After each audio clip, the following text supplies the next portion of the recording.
yeah, welcome to the show. It is Wrestling Uncensored. I'm Dave Simon and he's Johnny North. Here on the show today, Miro, aka Rusev, debuts in AEW. We have the next AEW World Championship match set. The WWE releases a slew of employees and some legends, and they ease up on their Twitch and YouTube rules for their independent contractor talent. Welcome to the show. It's Wrestling Uncensored. We are here each and every week breaking down everything in the world of professional wrestling, be it AEW, WWE, or even New Japan Pro Wrestling, as the G1 lineup was announced this week. Johnny, I don't know if you had a chance to see who was in the A and B blocks, but they announced not only the lineups, but I think some of the matchups as well coming up over the next month and a half for New Japan Pro Wrestling. The G1 will kick off next Saturday on the 19th of September. And I will get you those G1 Climax 30 participants coming up here on the program. G1, a great tournament in professional wrestling, and for my money, it's the best wrestling all year. And I like that it's in the fall now and not in the summertime. I know they moved it to the summer because the Olympics were supposed to be in the summer in Japan, so they wanted to move the G1 to the fall. But I hope they keep it in the fall because it's a lot of pro wrestling to watch. It's a lot of time indoors, and I'd rather do that when it's cold outside rather than in the summertime, how it used to be for the G1. So I'm excited for this nice fall tournament from New Japan Professional Wrestling. I want to start off, though, with, I think, the biggest story of the week in pro wrestling, the debut of Miro. That's the big story, right, Big Johnny? I mean, you look at pro wrestling, what happened this week, WWE, not much. Nikki Cross is going to face Bayley at Clash of Champions. Ivar got hurt. Cedric Alexander joined the Hurt Business. Roman Reigns did the same thing on SmackDown, you know. Showed up at the end and won a match. Like, you look at the WWE, nothing really happened. So let's go to AEW because I feel like the AEW news is like there's more of it, and the company seems to be doing very well. They had over 1 million views or viewers. Good, strong rating for Dynamite this week, right? They had a killer rating. I think it beat one of the hours of Raw even. So AEW is doing good business. And I thought the episode of Dynamite this week was all right. You know, some good, some bad, but overall it was decent. And I was really impressed to see a surprise debut. Miro Rusev debuting in All Elite Wrestling. Miro is All Elite, and he did debut with Kip Sabian, as Kip Sabian marrying Penelope Ford. They were announcing Kip Sabian's best man, and Miro turned out to be the best man, which I thought was kind of funny, seeing Miro in another wedding angle on TV. But hey, that's his specialty. So here he is once again. Rusev Pudria, Rusev Machka, Rusev Miro. And he's got yellow hair. He looks like a Bulgarian Scott Steiner. I like it. New look. I was always a big fan. This is good. They're really good for AEW. I think a massive signing, right? I think it was quite a great surprise in the end. I mean, I thought that segment was kind of weak. And the fact that he came out kind of really brought out that segment because I thought it was really going downhill until he came out. So him coming out, doing his promo, talking about how there's this imaginary brass ring and he can, people could take that up their asses pretty much is what he said. I thought that got people talking, and it's very interesting to see where he's going to go now from here. Yeah, he said he was stuck in the same house for 10 years, same glass ceiling, trying to grab the brass ring where you could take that brass ring and stick it up your ass. Fans chanting Miro Day, as they do have fans. Miro Day, not Rusev Day, Miro Day. That segment was a little weird. Kip Sabian and Penelope Ford there to introduce their best man. It was a big fat guy that showed up. His name was Puff. Is he Canadian? Do you know that guy? I know he's a wrestler. I don't know if he's Canadian or not. Oh. But he's wrestled here? Like people, I saw some, I don't know, I thought, I saw indie wrestling people that were excited about it. I didn't know who he was. Like, I think he's probably wrestled in Ontario more than likely, but Oh, yeah. I've never wrestled him. Okay. I don't know. I thought you might know him. Because people, I don't know, he's like an indie wrestler. I thought he was just some fat guy, but he's a wrestler. Is he in AEW? Is he on Dark? Like, who is that guy? Because Brian Pillman Jr. showed up next, and I was like, oh, yeah, I've seen him before. I know him. But I didn't know that other guy, Puff. Does he wrestle for AEW at all? Is he on Dark ever? He's never wrestled before. I think they only used Brian Pillman Jr. because it was his birthday, so they just gave him that little special moment for that. Okay. Am I allowed to call Puff a big fat guy? I mean, he is, right? What else am I supposed to call him? It is what it is. Like, can you call guys big fat guys anymore? Can you say people are fat? I feel like people are so goddamn sensitive these days. You can't even say somebody's fat. But Puff, I mean, you see the guy. He's like 300 pounds, not Brock Lesnar style, you know? He's fat. He's obese. You have to call him big fat? I mean, it's kind of the same thing, right? You're big. Oh, no. I mean, there's fat and there's like real. I mean, there's like fat, like, you know, some guys are fat, but then there's like big fat, like Yokozuna, big fat, you know? Yokozuna was big fat, brother, you know?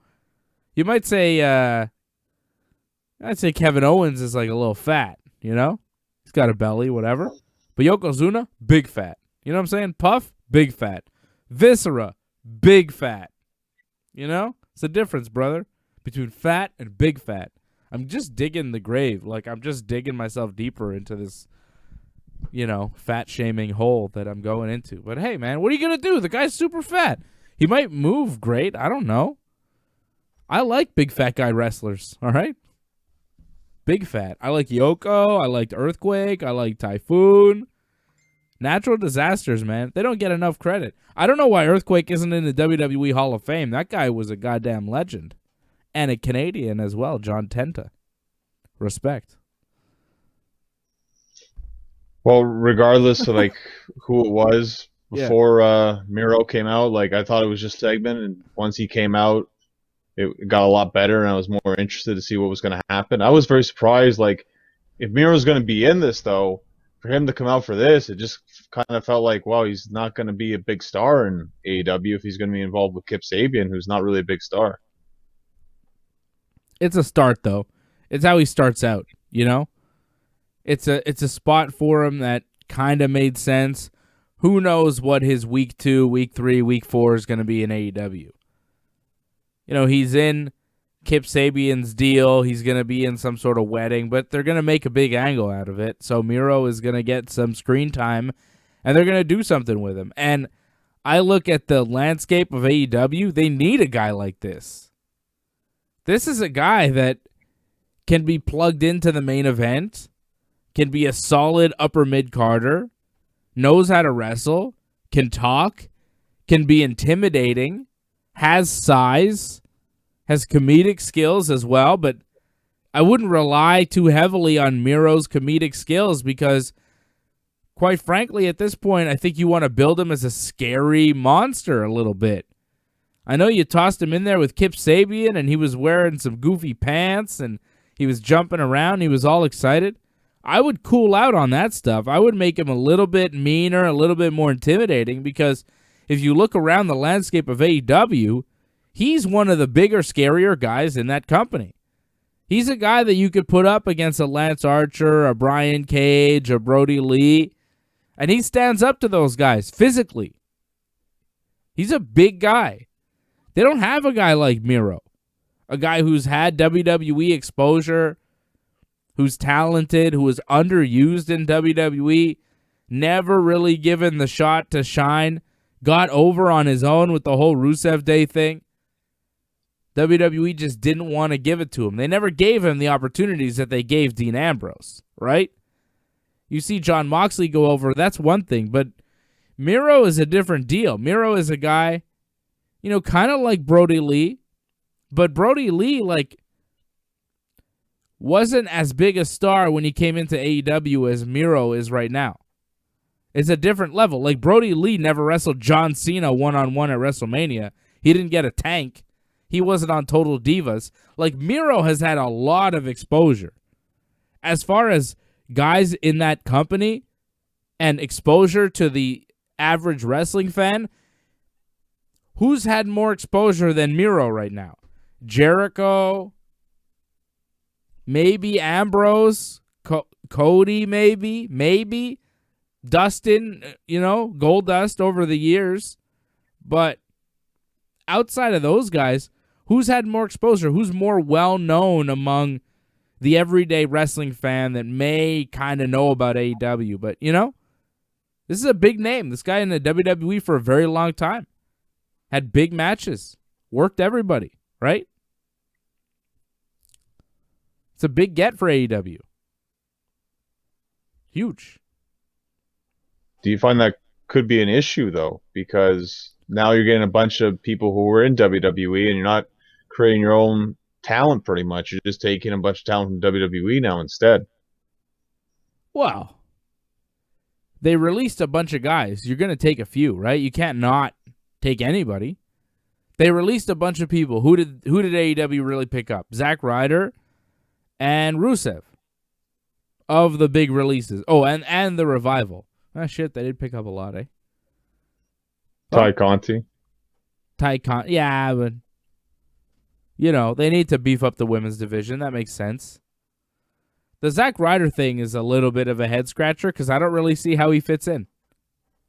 Like, I don't see him doing much in AEW. I think he looks great. He's a talented guy, but I don't know, man. I don't know. I'd like to see him prove me wrong. But so far, right? I feel like they've got to pick up some guys from the WWE. It creates buzz. They got to beef up their roster. When this roster started, it was a bunch of tiny guys. You can't fill your roster with Jungle Boy and Orange Cassidy and MJF and who are the other tiny guys they try to run in there? Darby Allin, Like, come on, man. That can't just be your main event. Those guys are tiny. They are small men. They're not professional wrestler-looking dudes. They're all good in their own right. They all have their thing. But let's be honest here. It's a big man's business. It has been historically. And if you're a small guy that can wrestle and talk, you better be able to really wrestle and talk. But if you're a big guy who can wrestle and talk, you can get away with being all right because you got that size too. It's that presence, that intimidation. Can Brian Cage talk? I don't know. I haven't heard him talk. Taz does all the talking for him. But goddamn, he looks impressive. Jon Moxley's getting by on mostly his size at this point. He's one of the bigger guys in AEW. That shows you how small of a company AEW is. They need guys like Rusev. They need guys like FTR even, who look big in AEW. They look, at least thick, right? A lot of these guys in this company look small. You can't have Angelico and Jack Evans up there. It's not that believable. You got to give me a little bit of size. So, yeah, WWE is where you're going to get those guys from because WWE, they groom guys with size and they make them pro wrestlers like Rusev. They found him. They're like, okay, let's turn you into a suitable, a good pro wrestler. That's what they do. You're going to get guys from WWE. What are you going to do? Yeah, the top star on Raw right now seems to be Dominic Mysterio, so that kind of goes against what you're kind of saying right now, though. Dominic's the biggest Mysterio. Did you see him? He's even bigger than his mom. Well, why when she's wearing heels? Expensive heels, too. I'm sure Ray paid a pretty penny for those heels, by God. I think you would agree he's like the most pathetic attempt of a wrestler in the ring right now in WWE. And the fact that people have to sell for his offense is absolutely ridiculous. We'll get to Dominic. Shit, they have to sell for his sister. You think I give a shit that they sell for Dominic? They're selling for fucking Aaliyah now, okay? WWE is a total joke. I don't even want to talk about WWE right now. I'm disgusted with what they're doing. At least AEW gave me Miro. They gave me Rusev. Here are the dream matches I want to see. Top 5 matches for Rusev I want to see. Ready? Number 1, Kenneth motherfucking Omega. Number 2, Hangman Cowboy Shit Page. Number 3, the Young Bucks in some sort of tag team match, playa. Maybe with Kipley Sabian. All right? I'm good with that. Number 4, fucking Brian Cage. That would be badass. Number 5, give me Rusev versus John Moxley and have fucking Rusev win. Boom! Okay. Well, I mean, you'll get a tag match maybe because like you have Kip Sabian, right? So him and Miro against the Young Bucks. Sure, I could see that. It's not going to happen right away, but I could see something like that happen. Tag matches, sure.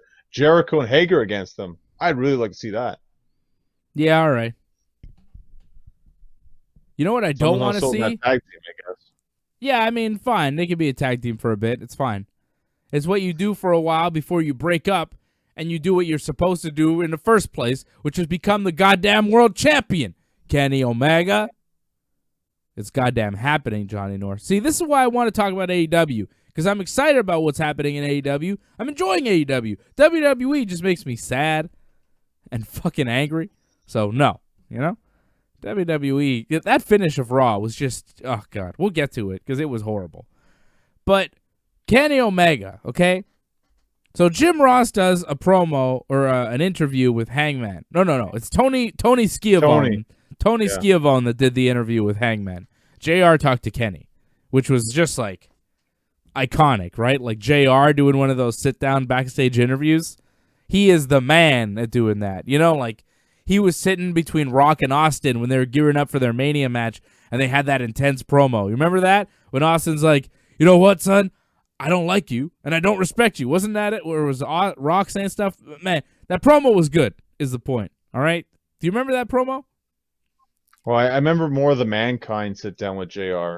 I mean, yeah. I know the one you're talking about. The Mankind one speaks up more for the JR sit down kind of interview. Or the one with Kane when Kane lit JR on fire?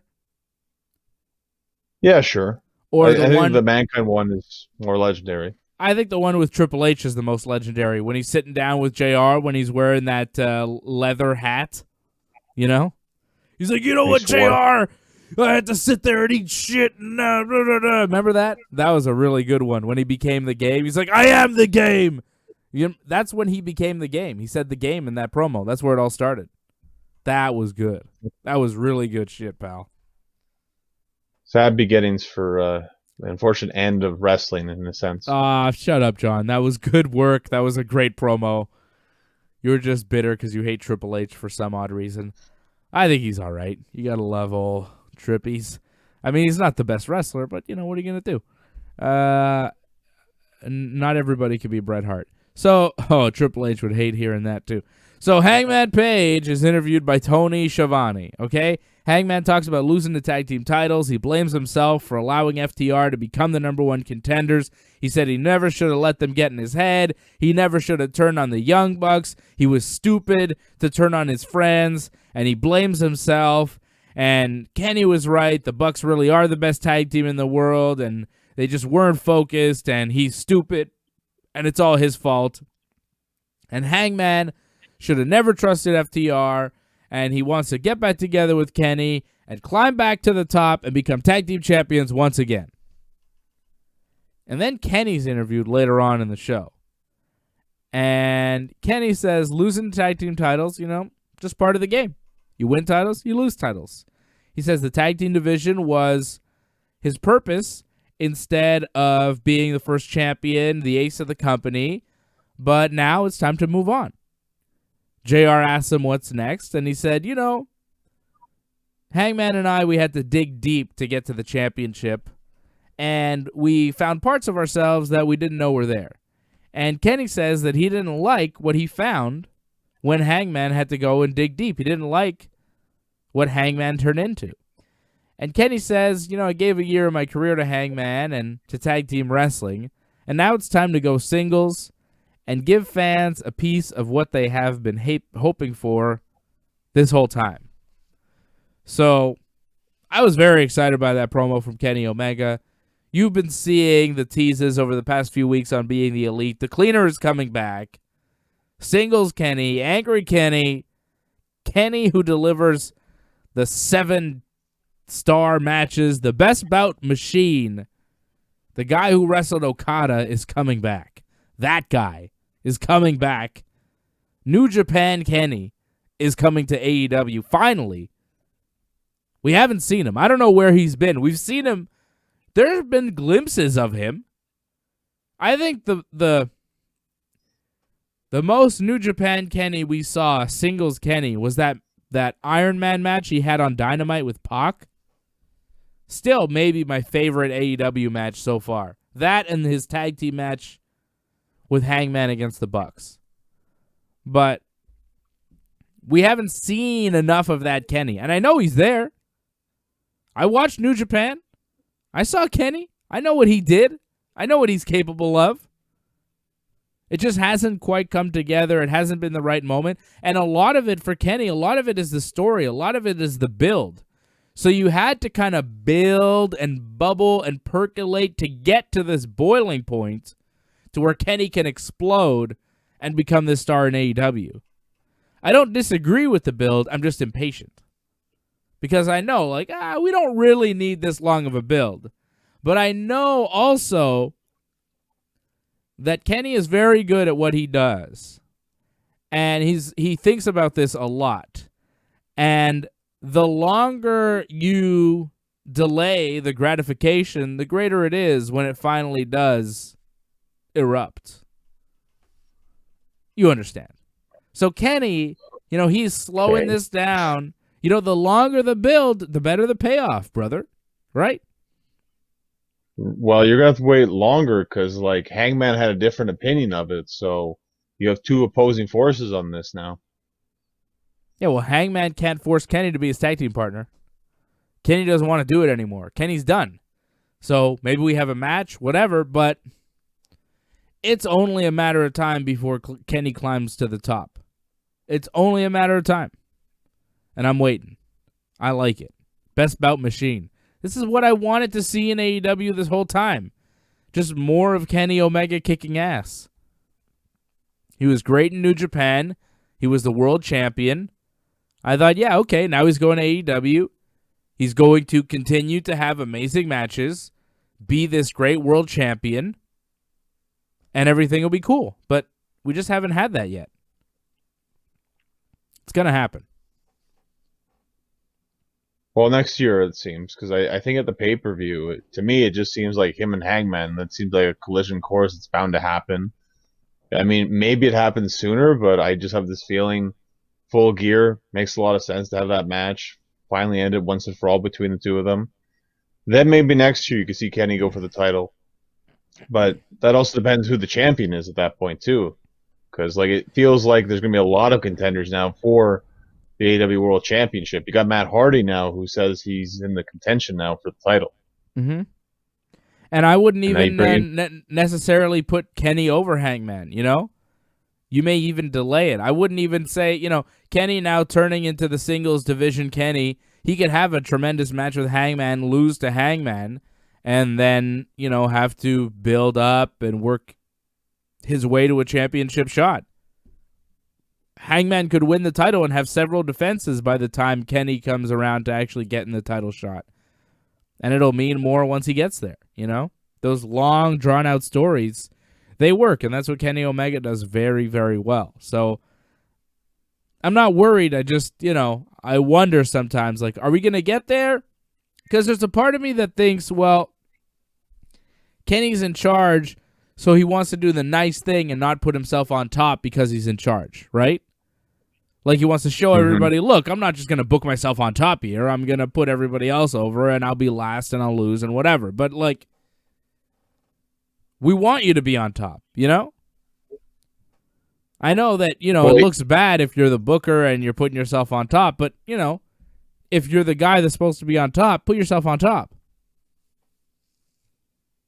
Well, you want to build up this resume of like great matches, and I feel like he has a couple of good matches in AEW, just a bunch of losses though. So he needs to kind of even out his record a bit. Like you can have these great matches, but you can't lose like every single one. Like he lost to Jericho, then he lost to Moxley already. Like he lost all his big matches pretty much, except that Iron Man match. So he needs to even out his record at least. Then you can kind of believe that, yeah, he can go for the title because he actually wins those big matches finally. We'll see what happens with Kenny, but I like where he's going. I like that the Hangman tag team is over. I like that promo. I thought it was really good stuff. I didn't like Orange Cassidy versus Angelico. Ugh. Well, it's just something to get Orange Cassidy a win. That's it. Because they're building him, right? So For what? they need just to build him towards some sort of big feud. I'm guessing. I don't know who he's going to wrestle next, but I imagine he has one big challenge before he goes for the title. Because they said he's a main eventer now, so he's going to have to face main event talent. The title. The title. Yeah. Oh, yeah, 100%. Yeah, for sure. I mean, if you beat Jericho, it makes sense, no? I'll tell you this much. If Orange Cassidy becomes the AEW World Champion, I will stop watching AEW during his reign. You could tell me when it's fucking over. I'm out. Wow, what the heck? Are you fucking kidding me? This guy? Your son loves him. What happened? Who loves him? Your son loves him. Like, what happened with this? So what? Like, What does he know? He's 3. No. Yeah, but like... Get out of here. Are you kidding me? Orange Cassidy? You see this guy? He weighs like 150 pounds. Get the hell out of here. I mean, look, man. I don't believe it. If Orange Cassidy's world champion, why wouldn't Lance Archer come out, just smack him around and take that title from him? With ease. It doesn't make any sense. Like, there's a limit here. Like, Orange Cassidy is not Rey Mysterio. Okay? If Rey Mysterio wants to come out, prime Rey Mysterio comes out, wrestles his ass off, looks the way he looks, but still makes it look believable. Okay. I don't believe it with Orange Cassidy. I'm sorry. Did I miss something? Am I supposed to just fucking suspend disbelief because it's AEW? It's fucking make-believe world? Fuck out of here. Give me some legitimate wrestling here. You have the opportunity to do some legitimate shit, and then you throw this nonsense at me. I don't know what they're trying to do. It's like, some people in AEW want to do some good wrestling, and then other people in AEW want to do some bullshit, and that's the show. Some of it is like really good, and you're like, yeah, man, this is good. It's good storytelling. It's good matches. It's solid stuff. And then some of the other shit, you're like, what are they thinking over there? Who's in charge? Right. Well, they're trying to give you a mixed bag of everything, right? Like, because some people love the whole, like, over-the-top gimmicks, and they love those characters that you wouldn't think would be wrestlers, but apparently they are wrestlers, in this world anyways. So, they're over, man. They're selling the merch, too, so they're clearly over. I mean, I like the gimmick. I don't dislike the Orange Cassidy gimmick, but beating Chris Jericho, I do not believe. Tossing him into a vat of orange juice, okay, fine. Rolling him up, getting a lucky win, okay, fine. But what, you're going to then beat Jon Moxley, who's beating everybody in AEW? Like, there's a limit. Like, you say, okay, well, Orange, he beat Angelico so that they can build him up to his next big feud. Who? Who's going to have to job to this guy? Fucking Brian Cage? Like, he's 36 years old, too. It's not like, oh, look at this kid. You know, he's 26. He's got this cool gimmick. He's going to be the future of this company. If we start pushing him now and we build him, who knows where he'll be in 10 years. In 10 years, he'll be goddamn retired, okay? He's 36. You didn't need to put him over Jericho. How many good years are you really going to get out of this guy with his pockets? 4, 5, right? 5 at the max. Orange is 41, like a 41-year-old guy who does this gimmick. Like, really? There's a limit, you know? He's not a guy who's going to have a long run with your company, and you just put him over Chris Jericho. I understand Jericho's being a good guy, and he's trying to put the next generation over, but Orange Cassidy isn't the next generation. He's not. I mean, he's younger than Jericho, but he's not like MJF. You know, MJF, okay, put him over. I get it, you know? He's 24 years old. He's got the next 10, 15 years to be the superstar in AEW. But Orange Cassidy, I don't know how far this goes with this guy. Like, I get that he's over in a way. I mean, there's no real fans. I guess there's some fans now, but I don't see what the ceiling is for Orange, because it seems to me it's pretty low. And you're saying World Championship main event? I don't need to see that. It seems ridiculous.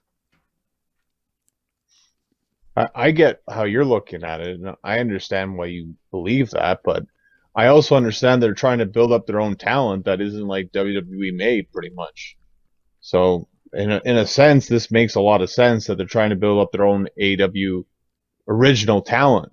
So, the fact that they're building this, guys like MJF, they need more than just like, 2 or 3 of them. And that's pretty much all they have right now is those guys and Darby Allin, and the rest are all WWE like outcasts. So they got to build up their own talent. Come on. MJF is 24. Push him. He's going to be a star in the company.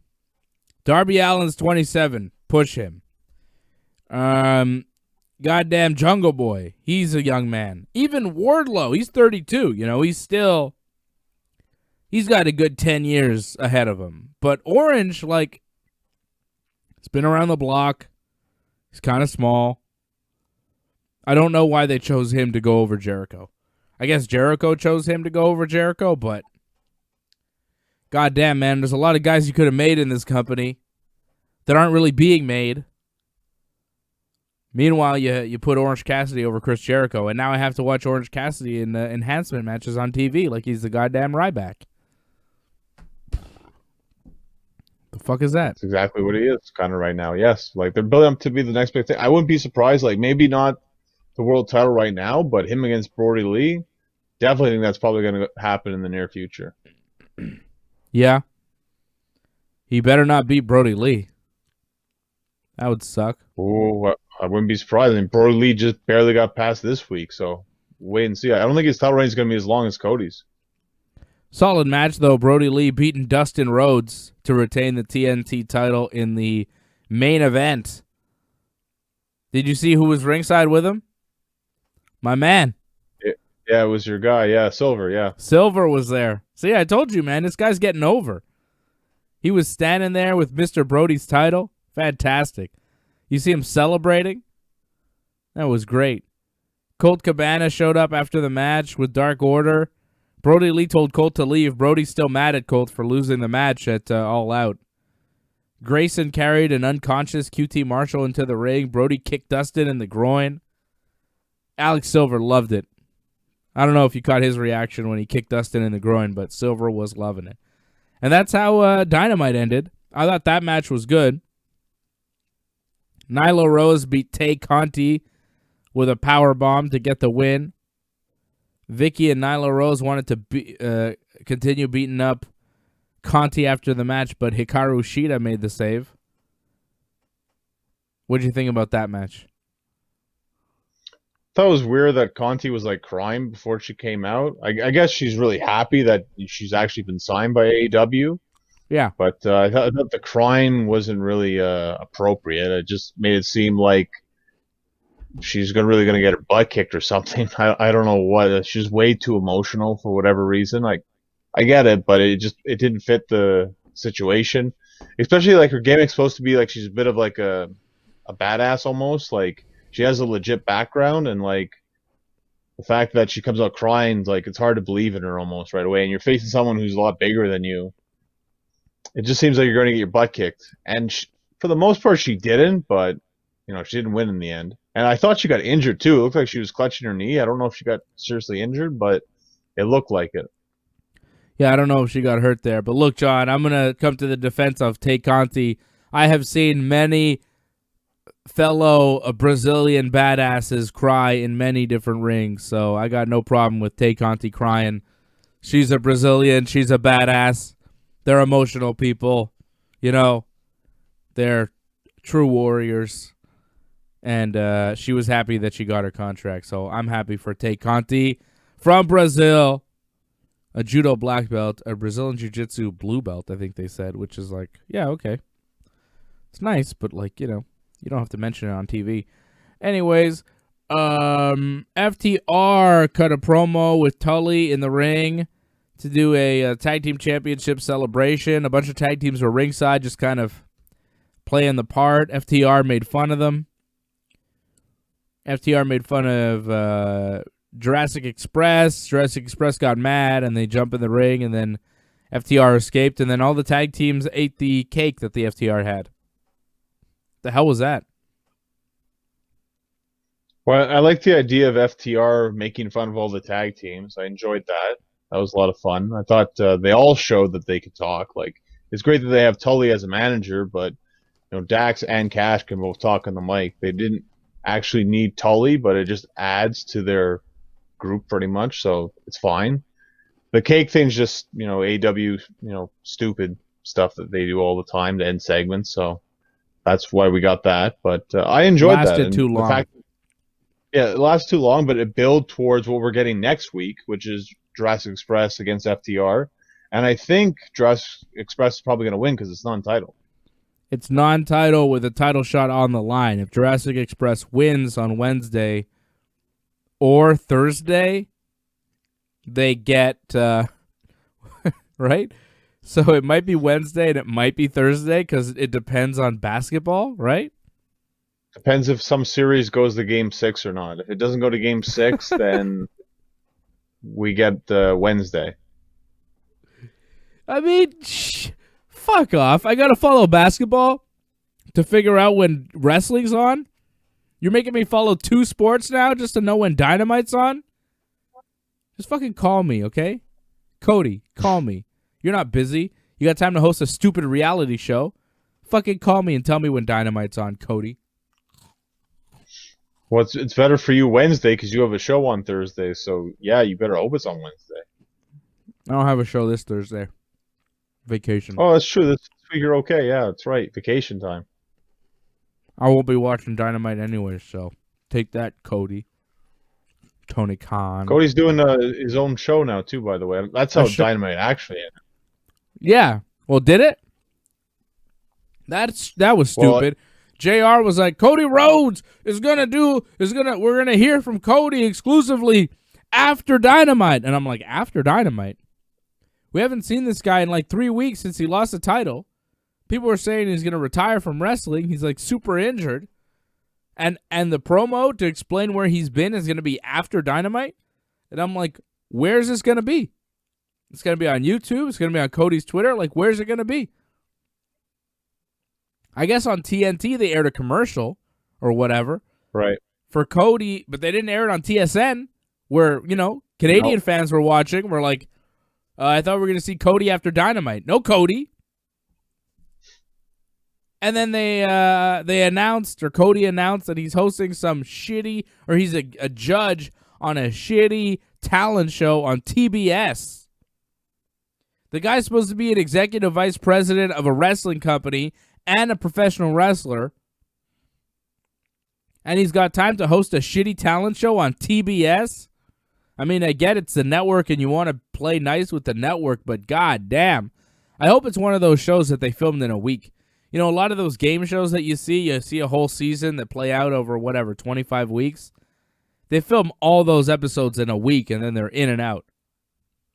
Like Alec Baldwin hosts a game show, you know? You think Alec Baldwin's there every week? That guy does it for a week, and then he's done. They film the whole thing. It's all in the can, and then he goes home. Easy way to make money, I'll tell you that much. I'll host a game show, no problem. So, if that's what's going on with Cody, okay, he took a week out of his life to do the stupid show, fine, but if it took any more time than a week, he's slipping. He needs to get it together. Like, seriously. You're a big head of a company here. There's 4 executive vice presidents in AEW. You, Kenny, and the young buckaroos. And you're a wrestler as well for the company. And you have time to go do a stupid TV show? Network must have really wanted it. Looks bad. Well, I'm not going to watch that shit. I wouldn't watch it, but I could believe he got picked. I mean, out of all of them, he's the better actor of all of them, so I get it. He's more well-known because he was in WWE, too. Wasn't he in some of those, like, WWE, like, straight-to-DVD movie things or whatever they used to do? Like, so he has experience in it, so... Look, TBS likes WWE superstars. They got John Cena to host another one of their shows. Do you see that? Wipeout. That's like an old one they're bringing back or something, yeah. Yeah, but I find it real interesting that the same, like, Cody is announced as a judge on some shitty talent show, and then the next day, John Cena announces that he's got a game show, both on TBS. Cena and Cody, both on TBS. Huh? Superstation's coming back. Yeah. The TBS Superstation is coming back. Time for John Cena to show up on AEW TV. This is like Thunder in Paradise, brother. Not even close. Not even close. Why not? For those that don't I think you know. Thunder in Paradise. Hulk Hogan left WWF in 1993.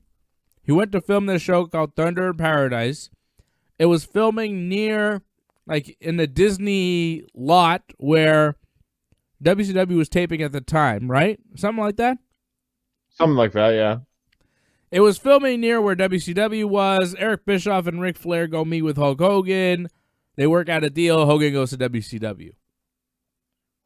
John Cena's filming a show for TBS. Cody and Tony Khan go see John Cena on the TBS lot.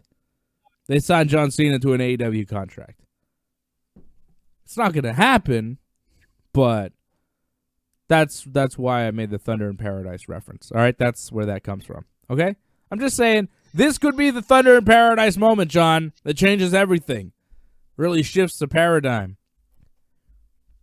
Brother. Hey, throw it out there like your Brock Lesnar thing. Let's see how that goes. I'm just throwing shit out there, man. I'm throwing shit up against the wall and seeing if it sticks, okay? I like throwing things out there because it's pro wrestling and anything can happen. Anything can happen. You never know. I'm just trying to make things more interesting. Because otherwise I have to sit around and watch Orange Cassidy wrestle Angelico, or what other garbage did they throw at me? Chris Jericho and Jake Hager beating Sonny Kiss and Joey Janela. Ugh. Nope. You say, that was the highest rated segment, apparently, for the whole show. Demo God was in it. Damn right. Not Sonny Kiss. I mean, I don't want to say anything bad about Sonny Kiss, because people are going to say, oh, you just don't like Sonny Kiss because da-da-da-da-da-da. No, I actually like Sonny Kiss because of I like the Sonny Kiss gimmick. If Sonny Kiss wrestled like Nick Jackson, I would be the biggest Sonny Kiss fan in the world. The problem is, Sonny Kiss isn't very good at wrestling. Okay? He does a couple cool moves. He's athletic.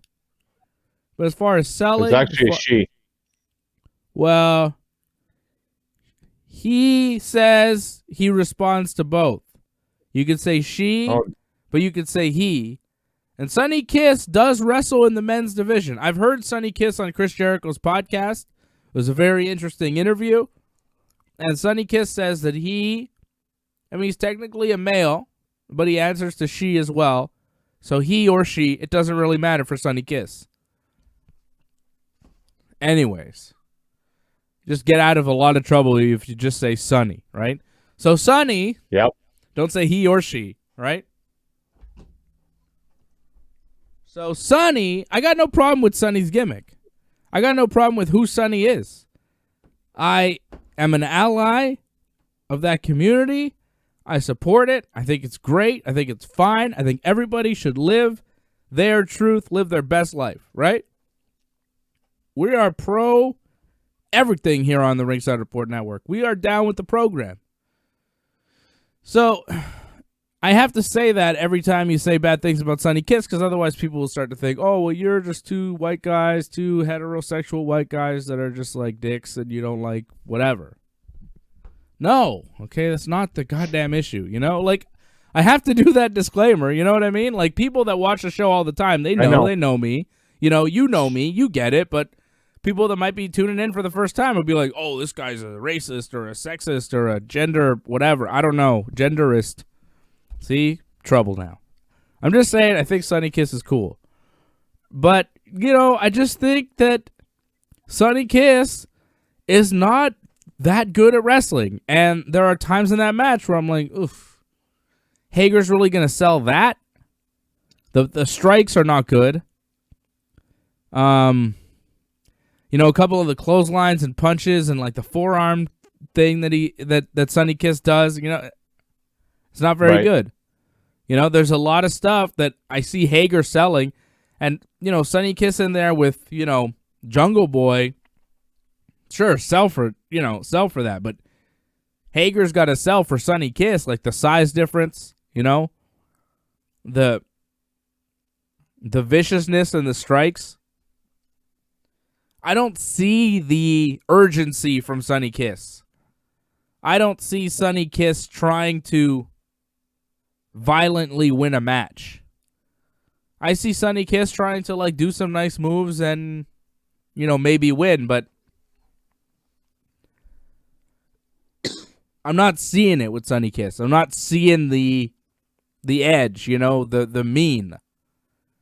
We need to see the mean. We need to see the fire. Otherwise, Sonny Kiss isn't going to work.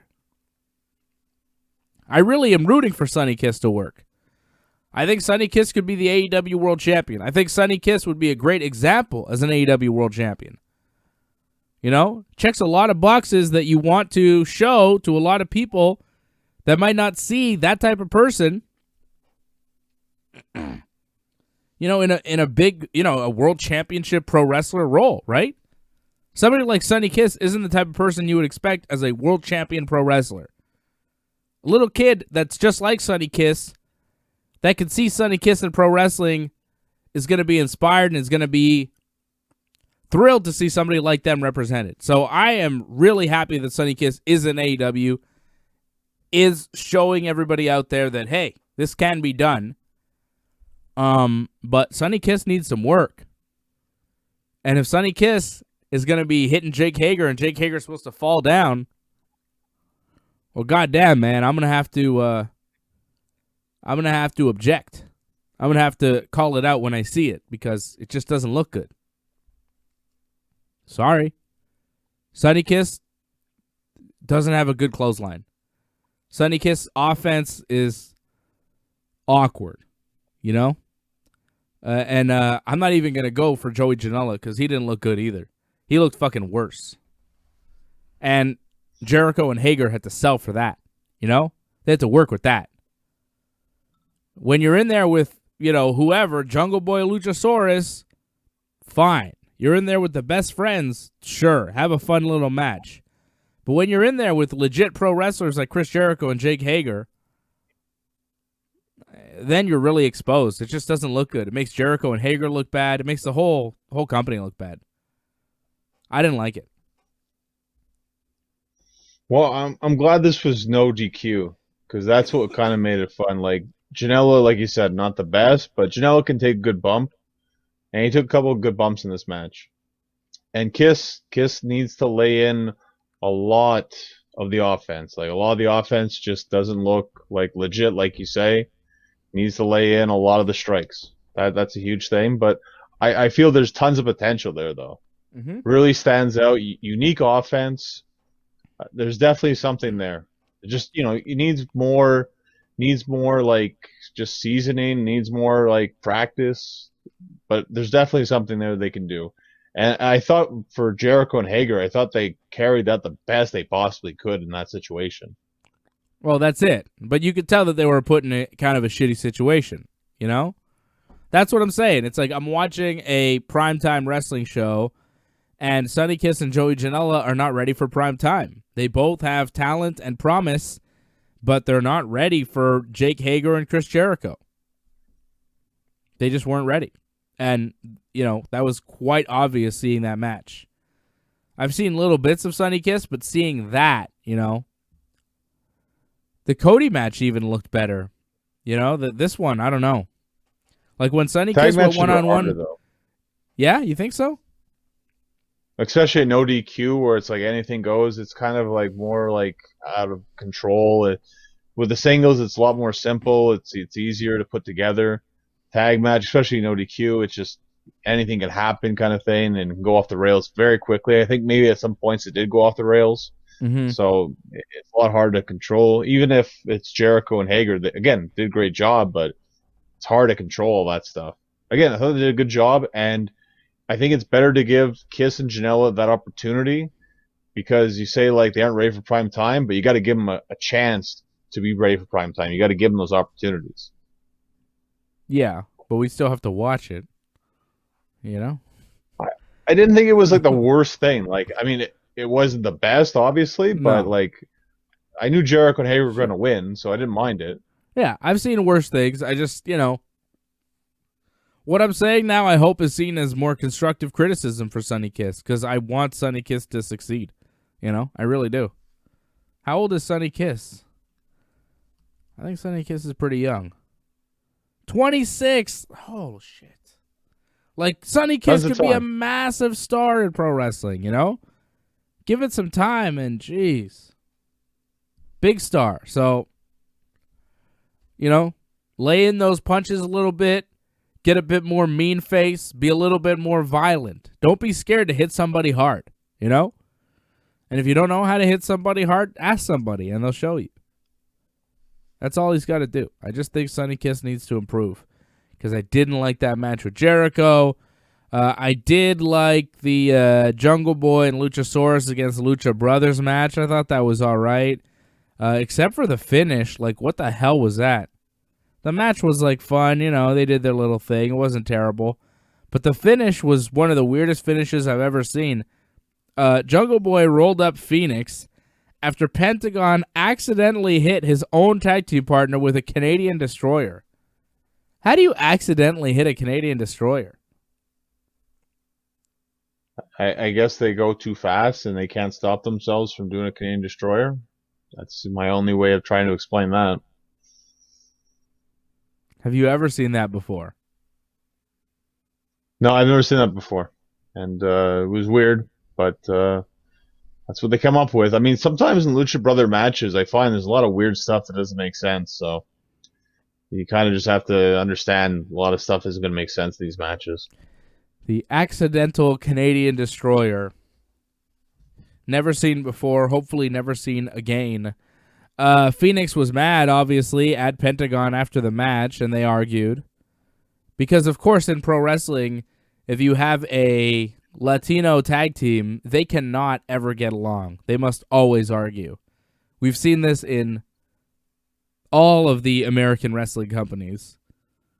We're seeing it in AEW. Of course, the great Andrade and Angel Garza can't get along on Raw. And the Lucha House Party can't get along on SmackDown. What is it with these Spanish tag teams?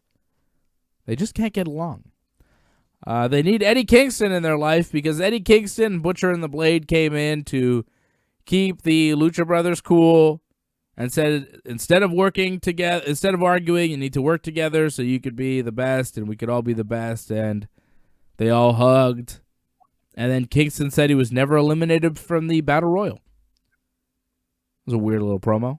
I like Eddie Kingston. I like this group. But so far, I haven't liked what they've done. Like, I like everybody involved. I'm just like, yeah, what? Because they lost, And they argued. It's like, they get together in this big group. Now, all of a sudden, the Lucha Brothers don't get along? Where'd that come from? They've always got along. Now, all of a sudden, they don't get along? What? Well, they're just giving a reason for Eddie Kingston to exist, pretty much. That he's the one that keeps them all together, kind of thing. I'm pretty sure we're going to see like the Butcher and the Blade have like an issue like this, and he's the one that keeps them all together. He's the the glue, pretty much, that keeps them as a team. So that's his role, pretty much. Like, it doesn't seem like they have much else going on for them, just that Eddie Kingston keeps them together. They don't have a name either, do they? The five guys? Not really. Like, Kingston's Clan. Like, that's all I got. Kingston's Court? Whatever. Matt Hardy did an in-ring promo thanking the fans. It was more of a thank you speech rather than a promo, I guess. Talking about the scary Damage fall. control. What? Damage control, you think? Yeah. Talked about the scary fall. He suffered it all out. His wife was there. Thanked his wife. Thanked the fans for their support. Thanked all his kids. Apologized to his family. Says that the Broken Rules match wasn't what he intended. Yeah, no shit. He says it's good that the vendetta with Sammy Guevara is over before somebody got hurt. I mean, didn't you get hurt? Because Matt says he's going to go home to recover, and then he's going to come back to win some matches and chase his first ever AEW title. And he says, pro wrestling fans are the best. And that was it.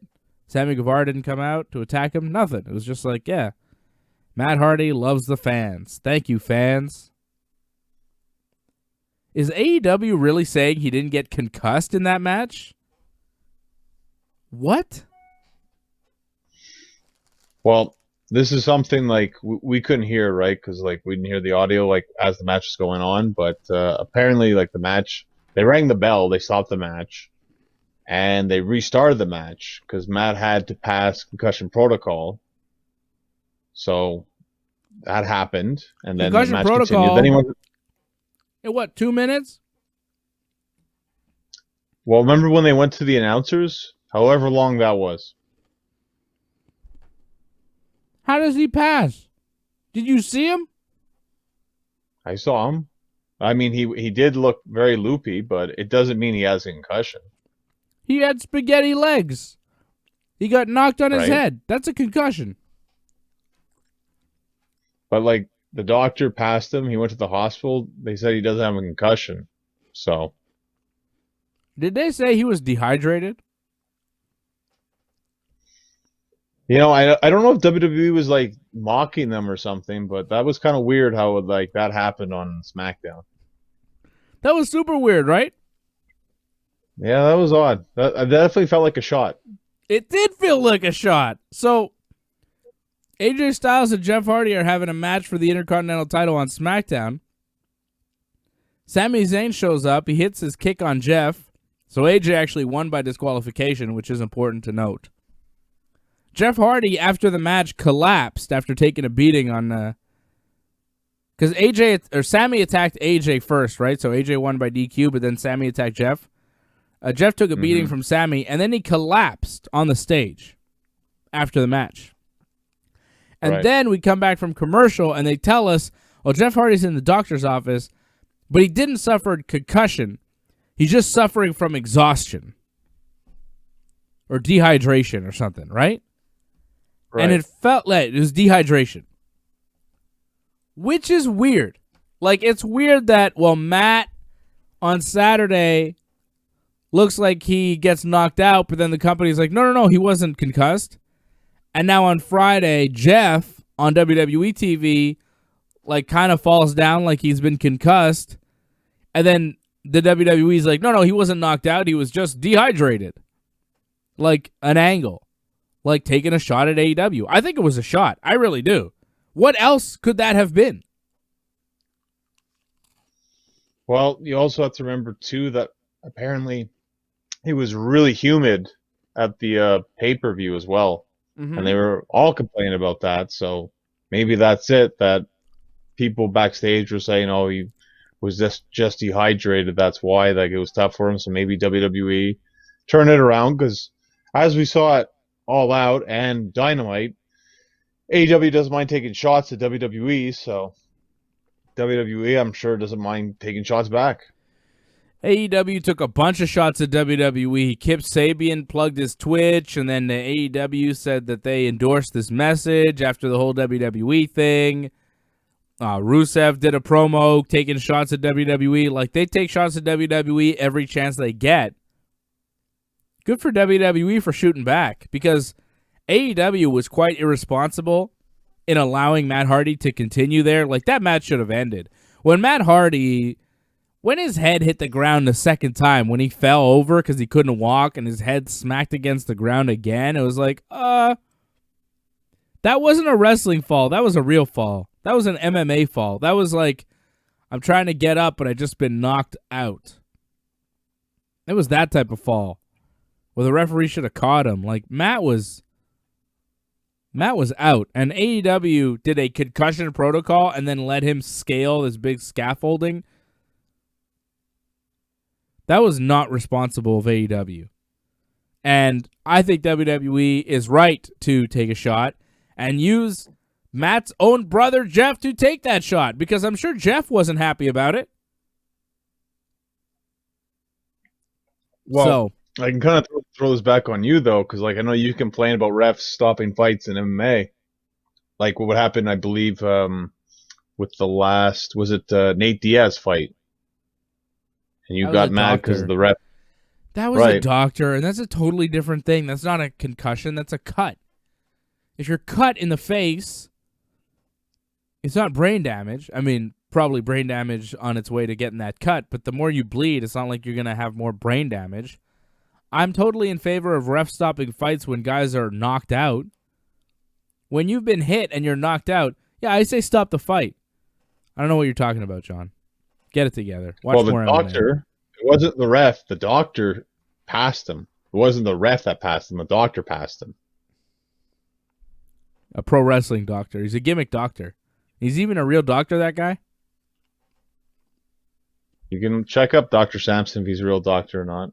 But he went to an actual hospital afterwards, not a medical facility. Is that the same Dr. Sampson that worked for WWE, or is it different Dr. Sampson?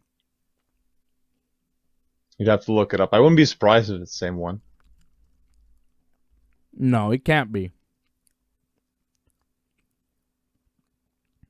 Yeah, it is the same guy. Wow, it's a small world, huh? What? Isn't he the guy that was shooting,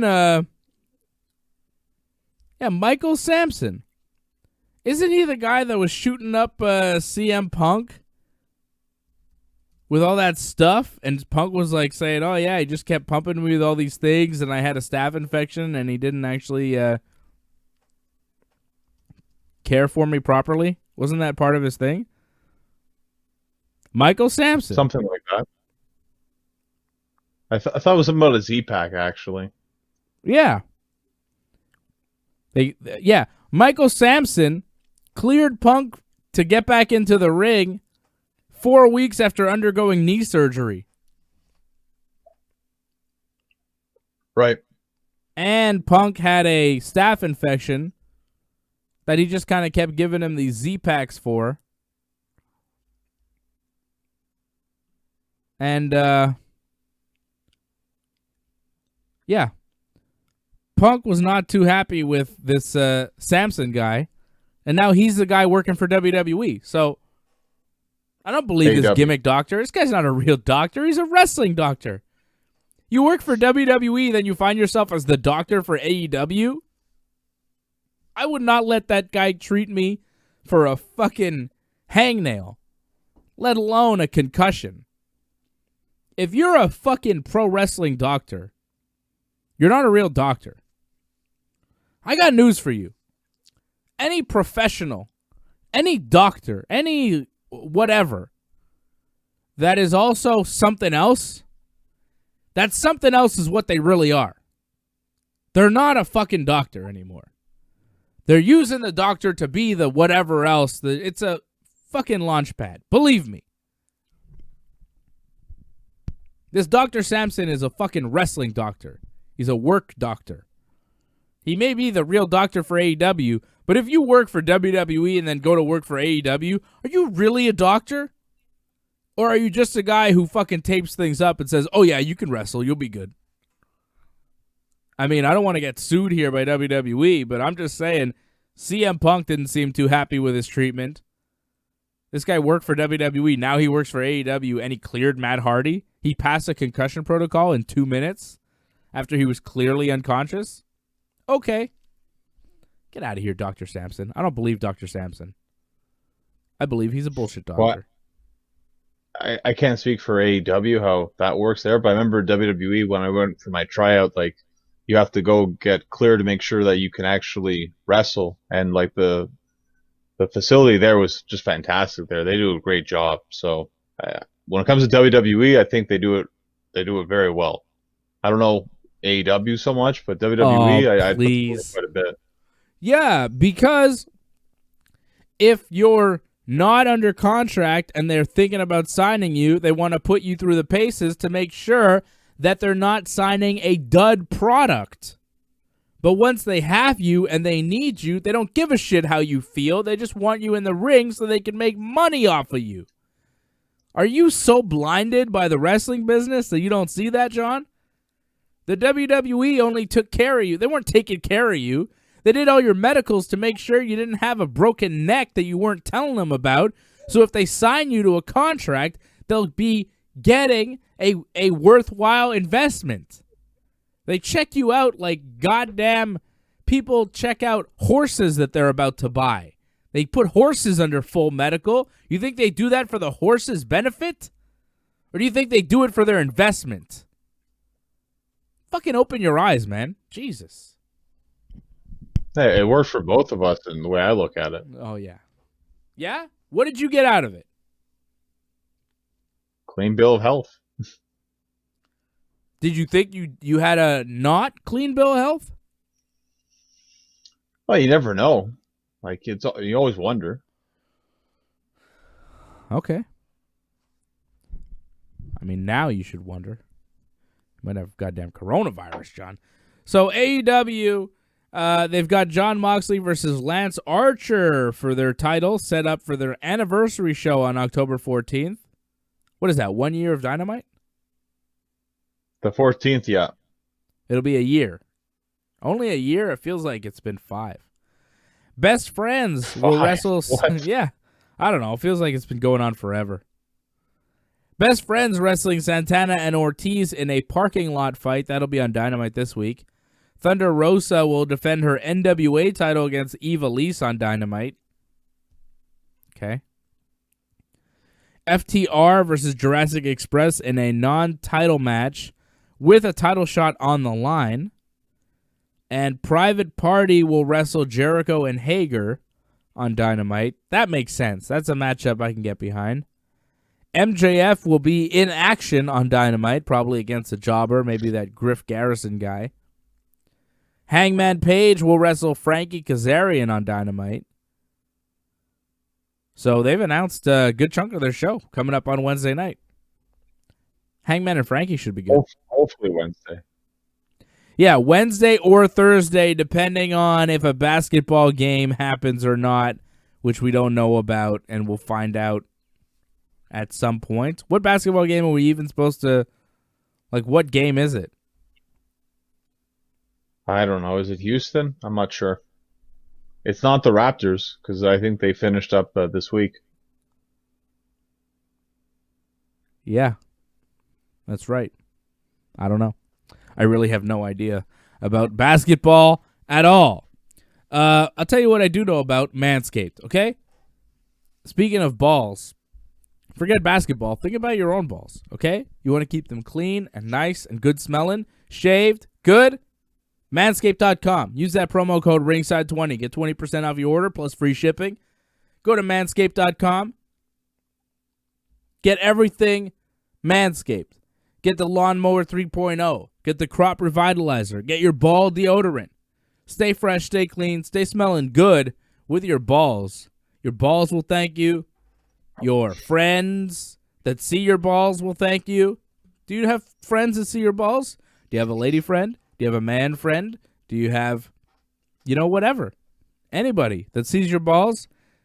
Manscaped, very important, okay? Manscaped.com. Use that promo code Ringside20. Get 20% off your order plus free shipping. It's very easy. It's a great deal. And you help out the Ringside Report Network at the same time. Everybody wins. Everybody wins. Somebody should win here on Monday night. It is a tag team championship match, except it's not. It's champions versus champions, right? It's the SmackDown Tag Team Champions, Cesaro and Shinsuke Nakamura, taking on the Street Profits Monday night on Raw. Cesaro and Shinsuke showed up on Raw this week to confront the Street Profits after the Street Profits beat Angel and Andrade again, as Andrade and Angel Garza argued once again. And at this point, it's like, dude, you guys have been a tag team that hasn't got along for like a year now. Just give it up. Zelina should just say, you know what? It's not working. Forget it. Like, how long are Garza and Andrade going to hate tagging with each other before they finally say, fuck it. What are we doing this for? Anyways, they lost again. Again! They never win the tag team titles. They get opportunity after opportunity. They never fucking win. They never get along. What the fuck are they doing it for? Fight each other on Raw Underground and get it over with. So Street Profits win, and then Cesaro and Shinsuke show up to face off with them.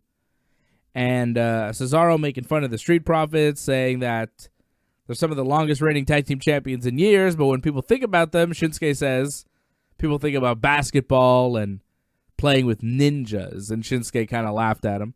I like the promo with Cesaro and Shinsuke.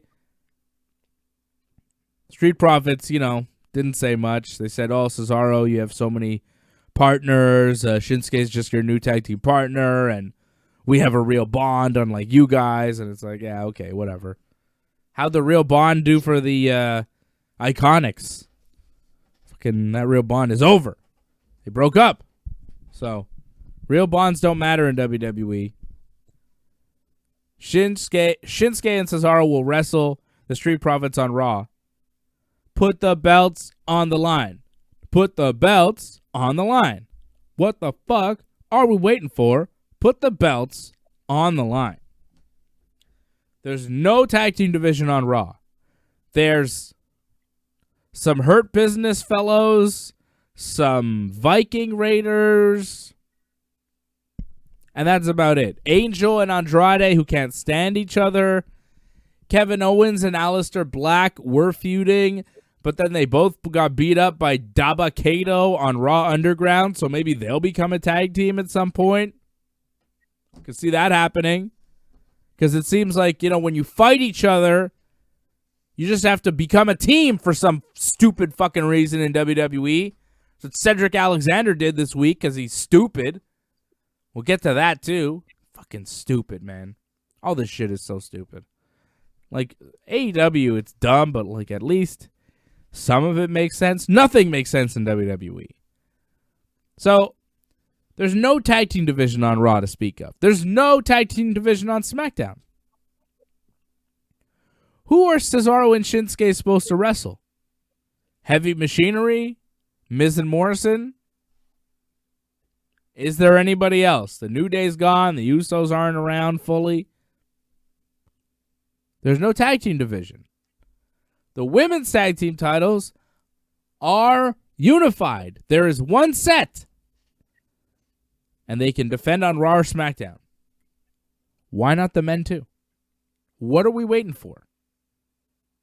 Street Profits don't have a bunch of opponents waiting for them on Raw. Cesaro and Shinsuke don't have anything waiting for them on SmackDown. What are we waiting for? Unify the belts. Set it up here on Raw, but do it at Clash of Champions. Whatever you want to do. Unify the tag team belts. Why do we have Raw and SmackDown tag team champions? There's no reason for it. Unify the belts. I agree with you. I mean, this should have happened years ago, but for whatever reason, it hasn't happened. They like to keep Raw and SmackDown separate, and for the tag teams, that shouldn't be the case. I understand for mid card and world champions, but for tag teams, it shouldn't be. But for whatever reason, they continue to do this. Hopefully, this is the lead up to that unification match at Clash of Champions, but I don't know if they're going to do it. They seem to always tease it, but never do it. So I feel like this might be another tease. We've been telling them to do it for years here, right? Years. Since they started doing this brand split. Yeah. And especially when they brought in the women's tag team titles, I was like, well, why don't they unify the men's? Because there's no tag team divisions really on either show. They don't have a deep enough tag team division on either show. Unify the belts. It's just logical. But I don't think they're going to do it. I really don't. I agree with you. I don't think they're going to do it. They should, but they won't. So many things that they should do that they don't do. So the Hurt Business continue attacking Cedric Alexander. They keep beating him up, right? They beat him up, Yep. and Ricochet and Apollo Crews are always too late to save him. So they beat up Cedric on the ramp before they have a six-man tag. And then Cedric gets knocked off the apron by Shelton Benjamin. Cedric gets blindsided by Shelton, which enrages Cedric Alexander so much that he attacks Ricochet and Apollo Crews, handing the match to Shelton Benjamin, MVP, and Bobby Lashley, who've been attacking him for weeks, in the hopes of getting him to join their gang to show them that they are the superior gang and they shouldn't hang out with Ricochet and Apollo Crews. Even though I'm pretty sure they tried to enlist Apollo Crews in their gang as well, and he just refused. John, let me ask you something. If we were a couple of guys that were fighting some other guys, and these other guys managed to attack you while I wasn't there, would you then attack me? Or would you say, hey, why don't you come help me, and we'll go attack those guys and we'll beat them up? Let's do that. Or would you attack me, join those guys, and say, oh, well, you weren't there when those guys beat me up 3-on-1, so I'm just going to join them because they seem pretty cool. Even though they've been beating my ass for a month. No hard feelings. We're all good now. I'm in their group. They're cool. They're the Hurt Business. I'm a heel. Like, does that make any kind of sense? If I'm Cedric Alexander, right, and Shelton Benjamin just knocked me off the apron, I'm not going to be like, oh, Shelton, that's it, man. I'm going to help you win this match and attack my friends. No, I'm going to say, oh, well, fuck you, Shelton. I'm going to come and kick your ass now. What the hell's your problem? But Cedric, because he's a WWE character whose character motivations make no sense, he decides to join the Hurt Business. Because WWE lives by stupid cliches to explain all of their stories. And this stupid cliche is, well, if you can't beat him, join him. Can't you hear Bruce Pritchard just saying that to Vince? Well, Vince, if you can't beat him, join him. That makes sense, right? Vince is like, yeah, pal, that makes sense. Cedric should just join them. The Hurt Business. I like it. They're in the business of hurting people. If you can't beat him, join him. It's great. Good shit, right, Vince? Oh, yeah, I don't know. I'm 75. I don't know what the fuck I am doing right now. Fuck. What? Well, Cedric is an idiot. I think the main... Cedric sucks. Fuck you, Cedric. You suck, Cedric. You're not entertaining. The main problem with Raw this week is that apparently they only put it together like barely an hour before the show was put together, so that's a problem. You can't like rewrite like a 3-hour show and expect a lot of it to make sense. I mean, I could tell just watching it, I didn't even know that at the time that Raw was rewritten like an hour before the show, that it just felt very sloppy and put together. And I just felt like the flow of the show was really off. And the fact that we started the second hour replaying what happened in the first hour, I could just tell that they didn't know what the heck they were doing almost. And it felt like near the end it got a bit more under control, but for the first little bit, it felt like they were completely lost on what they were doing. And I don't know if it didn't help that we had Michael Cole on the show, where it's just like, why is Michael Cole here? But maybe someone failed the COVID test, who knows? But right away from the start, I just felt Raw was off. I didn't like it. Why would Cedric join the Hurt Business? Why would Cedric join the Hurt Business? You said the cliche already. It's just they didn't put a lot of thought into it, so it came out horribly. God damn. But the cliche is right. And here's more stupid shit that they did. Randy Orton starts the show with a promo, talks about beating Kevin Owens, Seth Rollins, and Keith Lee last week to get the title shot with Drew at Clash of Champions. He's mad that he has to have another match with Keith Lee tonight. And then Randy's like, Drew might not even make it to Clash of Champions. And then an ambulance shows up. Because the last time we saw Drew McIntyre, he was being driven away in an ambulance. So, of course, when he returns, he's got to come back in an ambulance. Because everybody knows when you go to a hospital in an ambulance, they bring you back home in an ambulance. Or you get to drive the ambulance back home because Drew was actually driving the ambulance. We've seen this before in WWE. I know. I think Braun Strowman did it. And it was stupid then and stupid now. So Drew McIntyre goes to the hospital. 3 weeks ago, when he comes back on Raw, he's stolen an ambulance. That's how to thank the good people that helped you in your time of need when you were hurt. Just steal an emergency vehicle. They don't need that for anything. It's a babyface move. Becky stole one too. Oh, did she? It's fucking stupid. I'm not going to disagree with you. It's stupid, but it happens actually quite a bit in WWE. Yeah. They need to stop having their babyface superstars stealing ambulances. Drew McIntyre shows up, hits a Claymore kick on Randy, and then refs show up and stop him. And then Adam Pearce, who apparently is like the new GM of Raw and SmackDown. I don't know when that was made, but Adam Pearce is telling everybody what to do. He's backstage with Drew McIntyre, and he wants him to leave, and Drew's like, yeah, I'll leave, no problem. Of course, Drew doesn't leave at all. He's there the whole time.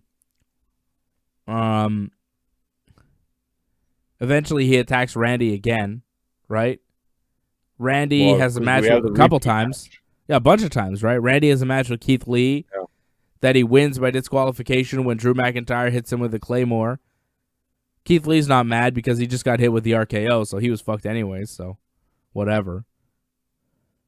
And then later on, Randy is all mad and he yells at Adam Pearce and blames him for it. And then Drew McIntyre once again finds Randy and beats him up in the backstage ring. They have a ring backstage set up for some reason. I mean, it's to practice, I guess, but that's not what they tell you. It's just there. And then Drew attacks Randy. Promos, yeah. It's just for promos. Sure. Drew attacks Randy backstage and hits him with another Claymore. So 3 Claymores in one night, kind of fighting back on the Randy Orton punt kicks. Like, this is just so stupid. I don't even care. I don't even want to talk about this, John. Like, whatever. It happened. It took up a good chunk of Raw. All the Randy Drew stuff. Drew got his revenge. They're going to wrestle in a couple weeks. Who gives a shit? It's so bad. Feel rough for you. You got 2 watch-alongs like back-to-back nights. It's going to be rough. Well, at least the UFC pay-per-view will be good. Clash of Champions is going to suck. Peyton Royce beat Billy Kay after a neck breaker. Not a terrible match. I didn't hate it. I really didn't. I thought they told a nice little story. It was all right. Peyton helped Billy to her... Yeah, it was short and sweet. It was fine. Peyton helped Billy to her feet after the match and they hugged. So they're not a tag team anymore because they lost that match last week where they had to break up. But they are still friends. And the team that beat them... this is more stupid shit.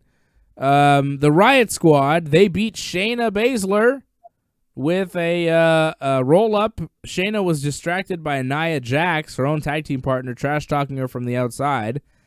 And then the Riot Squad wrestled Nia Jax in a 2-on-1 match. And then just ended in no contest when Retribution showed up and cut a terrible promo on the Tron, on the big screen. Terrible. It was like every scripted WWE promo that you've seen in the past. It was like a Bray Wyatt promo. It was terrible. Some about like death or something, or like you killed us, now we're coming to kill you or something. Like, it's odd. They actually said that they've been left to feed on the scraps of contempt. Doesn't even mean anything. They just say a bunch of words that sound like, ooh. It's like Bray Wyatt promos. He says a bunch of shit, but there's no meaning behind any of it. Just because it's like one of those guys who sounds like deep, he pretends to be real deep and like thoughtful. But really, he's just a dumb guy who's full of shit, who has a bunch of other dumb people that believe in this bullshit. Stop believing in bullshit. Like the great one once said, real men see through bullshit. And goddamn, Retribution, Bray Wyatt, that Firefly Funhouse, that was a lot of bullshit. Saying a lot, big words, no fucking meaning. And I understand what these words mean. I think the problem is there's a lot of wrestling fans out there who don't have the goddamn vocabulary to understand that these people, when they use their words, the sentences don't actually make sense. These people have such fucking low IQ that watch this shit that they don't understand that these guys are just talking a lot but saying fucking nothing. But they're too stupid to even understand that because they're like, oh, he used big words and he said it in like a mean voice. It must be scary. No, you're just stupid. But that's okay. I mean, that's not the Wrestling Uncensored universe. The Wrestling Uncensored universe, we're smart wrestling fans. We're smart people that have the unfortunate burden of liking pro wrestling. We're intelligent people that have been sucked in by the great things that we've seen in pro wrestling in the past, and we're hoping to see more at some point in the future. But the longer I watch this bullshit,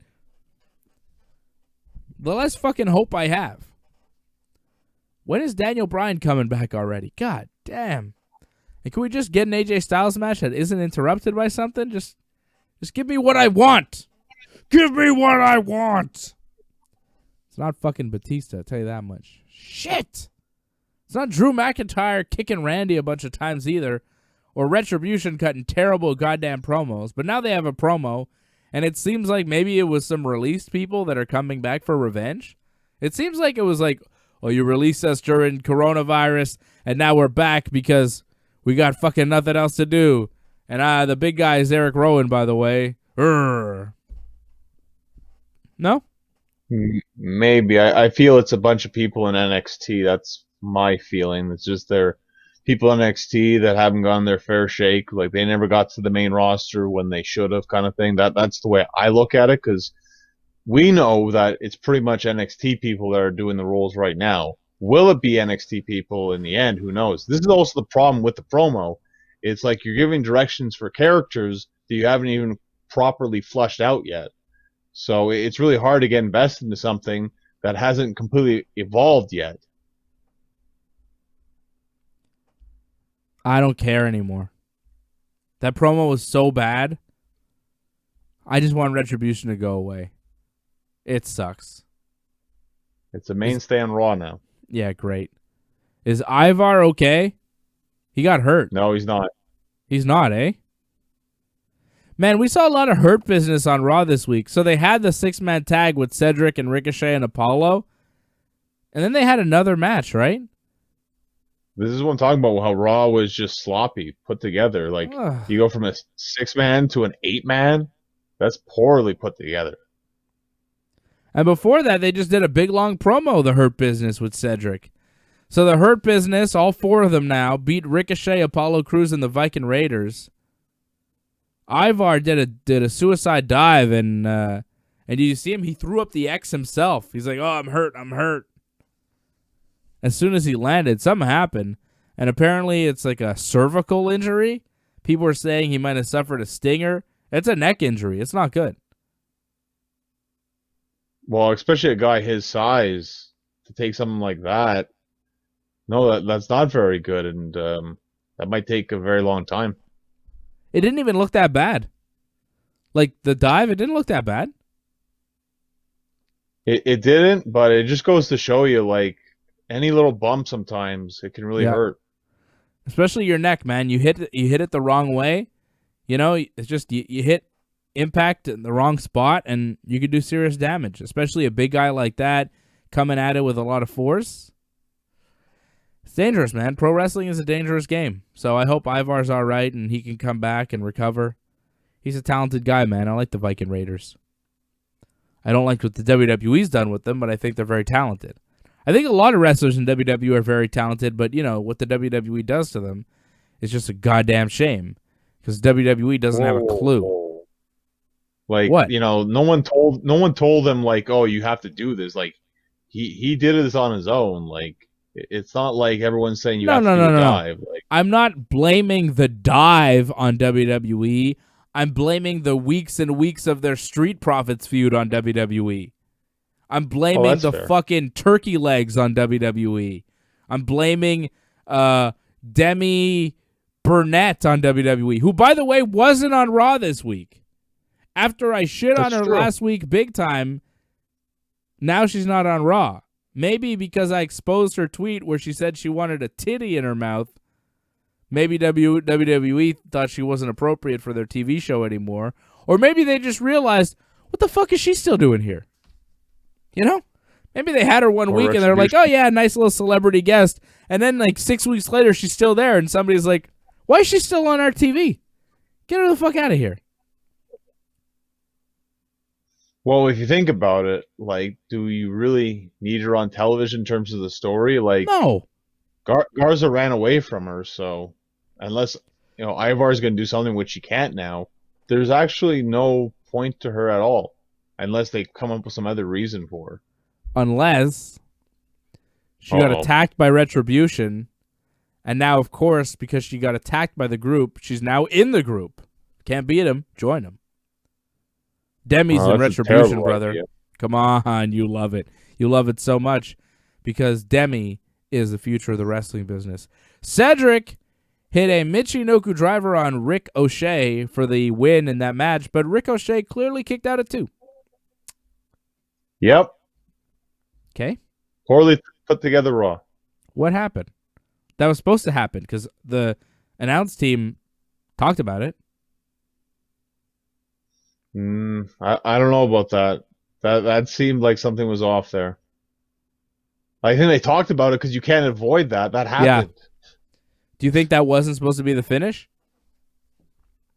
Someone got mixed up somewhere. I don't know who did, but there was some sort of mix-up. And the fact that you end on that looks really bad. Especially when it's Cedric's first match there with the new team. Not great.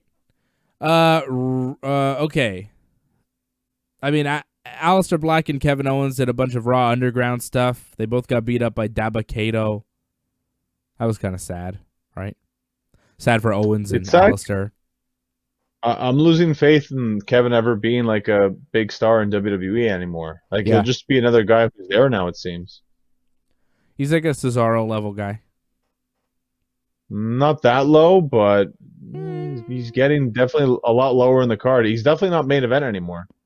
Nope, not right now. We'll see. He's got to bump out Dominic Mysterio for that main event, brother. Dominic Mysterio beats Buddy Murphy via submission. When Buddy taps out, he was tied up in the ropes, and the entire Mysterio family took turns hitting him with kendo sticks. I'm talking Dominic Mysterio, Rey Mysterio, Angie Mysterio, Rey's wife, Dominic's mom, and Aaliyah Mysterio, Rey's 19-year-old daughter, Dominic's sister. All of them. The entire Mysterio team. The whole family. beat up on poor Buddy Murphy. That was weird. And Dominic got the win over Buddy. Seth Rollins wasn't there. Seth had turned his back on Buddy the week prior. Buddy blamed the Mysterios for Seth turning his back on them. And then he took a beating from all the Mysterios. Even the mom, like Ray's like, yeah, I hit him. The mom's like, no, I don't want to do it.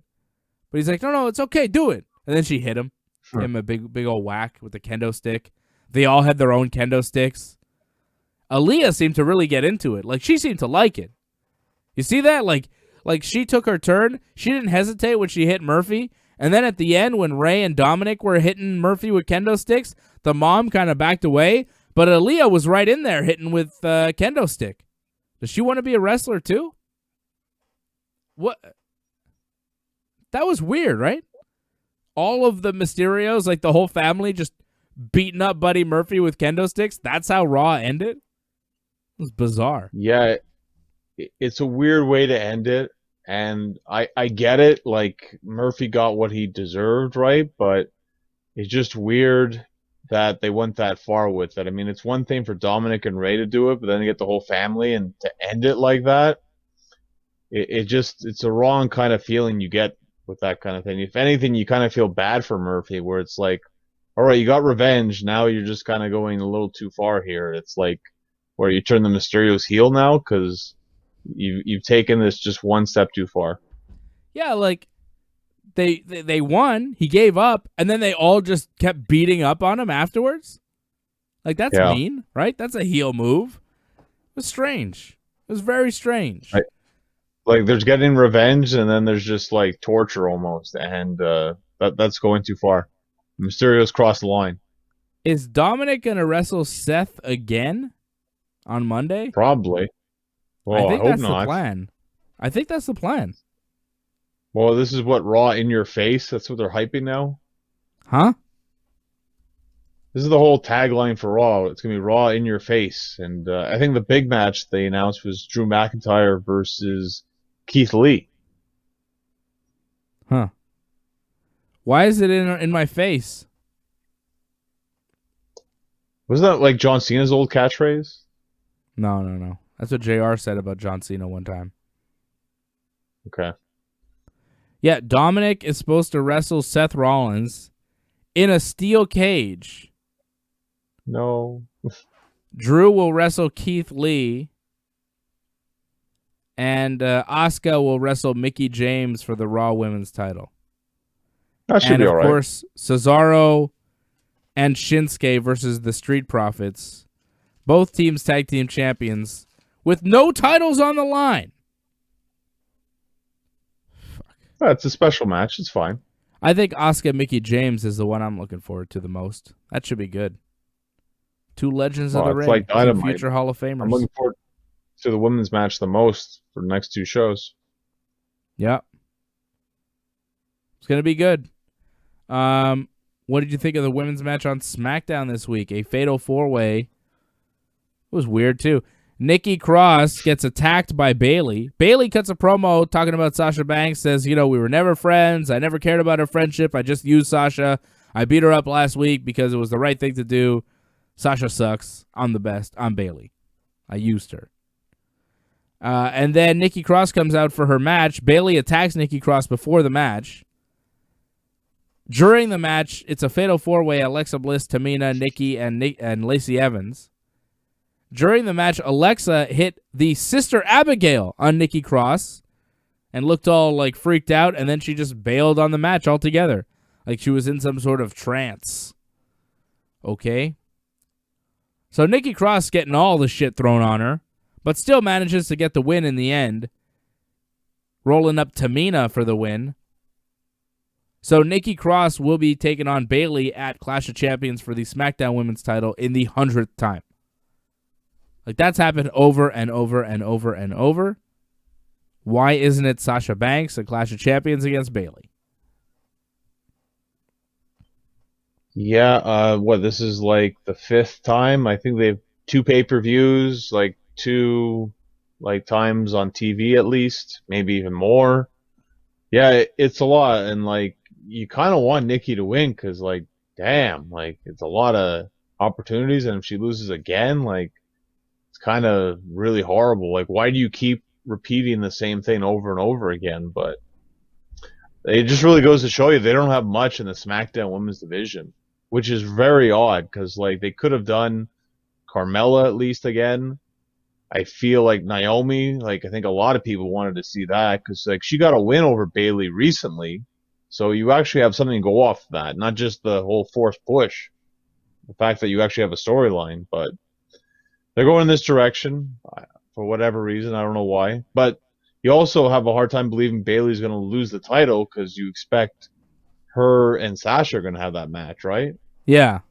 It wouldn't really make sense for Nikki Cross to take it from Bayley now. I don't know why it's happening. And Naomi makes a lot of sense. I don't even know why she wasn't in this match. She should have been in this. She wasn't going to win, so that's why. Yeah, that's it. But why Nikki Cross again? Like, it's just strange. Bray Wyatt did a Firefly Funhouse that was weird. He talked about losing the WWE title. He tries to introduce a new character, a parrot, but the parrot is dead in the box or something. Then the Vince McMahon puppet shows up and tells him that he's lost the Universal title and his trust, and he's not fit to host the Firefly Funhouse alone anymore. And Vince introduces the new special advisor to the Firefly Funhouse, Wobbly Walrus, who's like a Paul Heyman puppet. And Bray Wyatt says, "Yowie wowie." Like, again, he says a lot of stuff, but he doesn't really say anything. Paul Heyman is a walrus puppet, and he is a special advisor to the Firefly Funhouse. Get it? Because Paul Heyman was a special advisor on Raw. Get it? It's like they're pointing out things that are inside, but it's like it's not really inside. Everybody kind of knows about it. But it's meant to be edgy and like, ooh. Is Bray trying to tell you something? No, he's just like doing a promo. That's his gimmick. He's trying to be like edgy in the Firefly Funhouse. Call out real things, but in his like Bray Wyatt puppet kind of way. I saw the Paul Heyman walrus puppet, and all I could think was, it's kind of insulting, isn't it? The guy's obviously a little bit overweight, and you're calling him a walrus? It's kind of mean. I don't know. It sounds like something Vince would come up with. If I'm Paul Heyman, I'm like, yeah, really? I'm a walrus now? Okay. You know? It's not like Paul Heyman hasn't said mean things in the past about a lot of people, so I feel like he can take a couple insults back. Sure. A walrus, though? I don't know. It seemed a little much. It seemed like a little like obvious, you know? It's like, okay, I see what you're doing there. It's a fat joke. Get it? Get it? It's a fat joke. He insults himself with the husky thing, so. Mm-hmm. Well, he used to be husky, but now he's in shape, right? That's what he says, Bray Wyatt. Anyways, that shit was dumb. Sure. I don't really care. I thought Alexa Bliss was going to be there. I thought Braun Strowman was going to be there, but nope, just a new puppet. I actually like that he affected them, but they're like affected in their own little ways kind of thing. Like, I like that. Like, he doesn't need them. He like affected them, and it's like a virus or something. I suppose. We'll see. It's like what happened to Seth Rollins. Maybe there'll be a new Wyatt family. Yeah, Seth did get affected, I guess, after he lost the title, right? I guess once you go through the Fiend, you're never the same again. Although Miz seems pretty much exactly the same, right? Well, he turned heel, though. I mean, he wasn't a heel, he was a face before, right? He went back to how he was. Daniel Bryan, the same thing, right? Okay. What happened to Daniel Bryan? Well, before he was a bit of a jerk, Daniel Bryan. Then he went back to being the yes guy. Okay. I guess you're right. Bray Wyatt changes you. Ooh. Out of here. Whatever. Roman Reigns showed up at the end of the match to distract Sheamus from hitting the Brogue Kick on his tag team partner, Jey Uso. Roman hit a blind tag on Jey Uso and hit the spear on Sheamus. To win for his team, Roman and Jey Uso beat Sheamus and King Corbin in the main event of SmackDown. So that's Roman's gimmick now. He only shows up at the end of the match to win. It's his gimmick. Show up and win. Shirt. Yeah. Yeah. So he did that when he won the title in the triple threat there at Payback. And now he does it again in this tag team match. His first match on SmackDown in a long time. Of course, his first match on SmackDown in like 7-8 months. And who's he in there with?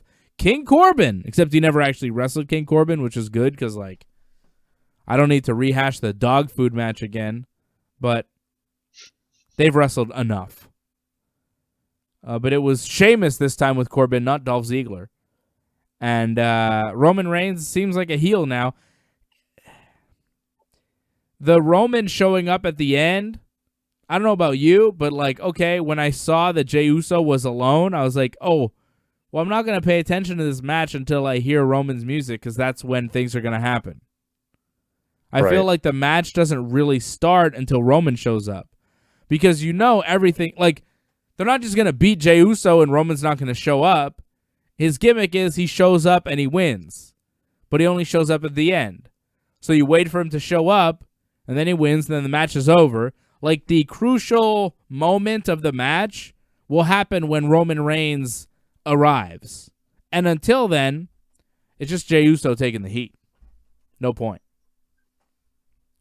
Right, but I also believed it could have gone down where they just beat Jey Uso and then Roman comes afterwards, after the match is over. Like, he never committed to that match. No, he was in the match. It was a tag team match, and he wins. He had to win. I knew what was going to happen. Come on. Well, they haven't officially gone the whole heel route. I mean, he's slowly turning heel. He still hasn't completely turned heel yet. You gotta wait for that match, I think, to happen, like Clash of Champions. Yep, and Gold I think Rush. that's when it does happen. The Gold Rush, is that what they're calling it? By God, they come up with some stupid names. So that is happening. Clash of Champions coming up September the 27th. We will do a live watch along for you right here on the YouTube channel for that one. Don't forget to support our sponsors. Go to Stitcher.com/premium right now and use the promo code Ringside to sign up and get a free month. They've got over 100,000 podcasts, bonus episodes, comedy albums, and more great audio content over at Stitcher. They're a sponsor of the Ringside Report Network, so when you go to Stitcher.com/premium, you use that promo code Ringside, you get a free month of Stitcher Premium. So go to Stitcher.com/premium and sign up for a free month right now. Couple WWE news and notes here before we go, Johnny. They've moved up Hell in a Cell from November 1st to October 25th, and that's apparently because their deal at the Amway Center, the Thunderdome, does expire on October 30th, so they may be looking for a new home come Halloween, because the last day that they have at the Amway Center in Orlando is supposed to be for SmackDown on Friday, October 30th, so they moved up Hell in a Cell, I guess, to not have to deal with a new arena that weekend, right? Because Hell in a Cell would have taken place on the Sunday right after the Friday where they lost the Amway Center, so I guess to keep everything in the same building, keep it easy so they could set up Hell in a Cell, they moved it up to October 25th. Okay? I think they'll stay at the Amway Center. I don't know. After? I don't know what the deal is. Well, I think after, apparently, they're going to have like an actual venue with fans, because, I mean, if the NFL's having fans, Vince is going to have fans, I imagine. AEW has fans. Vince is going to have fans. Surprising he doesn't have fans already. But that means you're going to have, NFL shouldn't allow fans. NFL shouldn't allow fans. I saw what those fans did. Fuck those fans. They're dicks. They don't even support their own players. Fuck those fans. They're not fans. It's going to get dicks. worse, actually. Yeah, well, they shouldn't be allowed in the stadiums if they're going to act that way. Honestly, like, fuck them. Fuck those people. Where were they? Kansas City? I saw that. Yeah. Dicks. Booing their own players. What the hell are they? Didn't they win a Super Bowl and you're going to boo them the first time you come out? I don't care if you disagree with their political statements or whatever. God damn, they won you a Super Bowl. Give them the fucking respect they deserve. You know? I don't give a shit what you think about their politics, but, like, don't boo them. They won you the fucking Super Bowl. You idiots. I don't give a shit. I mean, it depends, but, like, there's a limit, of course. If you're a Nazi and you win the Super Bowl, like, I probably boo you, but these guys aren't Nazis. Maybe some of the fans are, and that's the problem. That's what it seems like to me. Okay? Fucking idiots watching football. Fucking stupid football fans booing your goddamn players on the field. Dumb motherfuckers.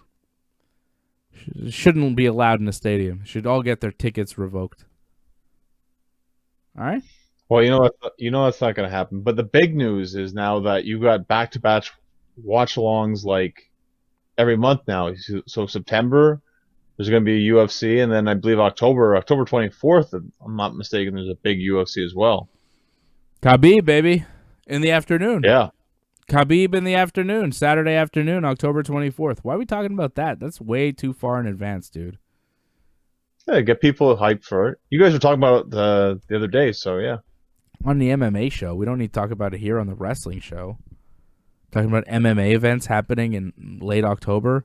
Can we stick to wrestling? John, the WWE released Gerald Briscoe, Mike Rotunda, Sarah Stock, and many other office staff. Apparently, they've released about 60 people this week.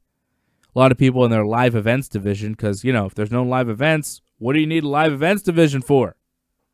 But Gerald Briscoe, been with the company 35 years, was a talent scout. That was his current role with the company. He's been, everything with the WWE, including a wrestler. The guy is a legend of the wrestling business, and they let him go. Sad. Mike Rotunda, of course, Bray Wyatt's father, formerly IRS. He was working backstage in WWE. He was let go. Sarah Stock, one of the trainers in NXT, she was let go. Where's Mike Rotunda's other son? Where's Bo? Is he still under contract? I don't know if he was released or not. I know Curtis Axel was released. I'm not sure if Bo Dallas was released or not. I don't think he was. I don't think he was either, but I don't see him. I didn't hear him on Main Event or 205 or anything, so no idea where he is. So he kind of just disappeared completely. Hopefully he's training. Maybe he's going to be a new character. Maybe he'll be a part of the Funhouse one day. My favorite Bo Dallas story was when he was arrested in I think it was an airport, drunk, singing The Lion King. Right. Yeah, I remember that. Best. The best. But I think the cutbacks, it's mainly because you saw that Vince as I don't think he even ranked among the top billionaires. So this is their way to save money and get Vince back up to status for billionaires. What do you mean the top billionaires? Apparently, for Forbes, the top billionaires in the world, Vince is not even ranked because he apparently only makes 1.2 billion. So apparently, you have to make at least 2 billion. So Vince has got to start cutting some people to be a truly evil fuck. If you're earning over $2 billion, chances are you're a piece of shit. Wow. Facts. That's amazing. That's the truth. If you're earning annually over $2 billion, you are a piece of shit. There is human suffering behind your money. Shame on you. You're a piece of shit. Give me 5 minutes alone in a cage with you, and I'll take $1 billion away from you and $1 billion away from your fucking soul. All right? You're fucking weak inside. You have no morals. You have no character. You have no musculature. You have no balls. And you're a piece of shit if you're earning over $2 billion a year. Go fuck yourself. And if Vince McMahon wants to be in that club, well, he can go fuck himself too. Okay? Nobody should earn that fucking much money. You're earning that because you're making other human beings suffer. That's what's happening. Nobody gets to $2 billion with hard, honest work. Doesn't fucking happen. Okay? Fuck billionaires. What's up? Well, clearly we're not run by a billionaire, so that's fun. Fuck no. Fuck no. I would not let a billionaire ever tell me what to do because you're so out of touch with reality. How the fuck are you going to tell me what to do? How the fuck is any billion-dollar corporation, any kind of company going to tell me what to do or what to say? You think anybody else is going to come on anywhere and say fuck billionaires like I'm saying? Not in the pro wrestling business. You think anybody else is going to come out and say fuck those fans? They shouldn't be allowed to go into the NFL stadiums? They're idiots? I think a lot of people would, actually. Ah, well. They wouldn't also wonder where Bo Dallas is, okay? No one would care, really, for the most They wouldn't part. also talk about Cody Rhodes and his divergent interests, okay? Anyways, WWE talents are allowed to have Twitch and YouTube channels now, okay? False alarm, everybody.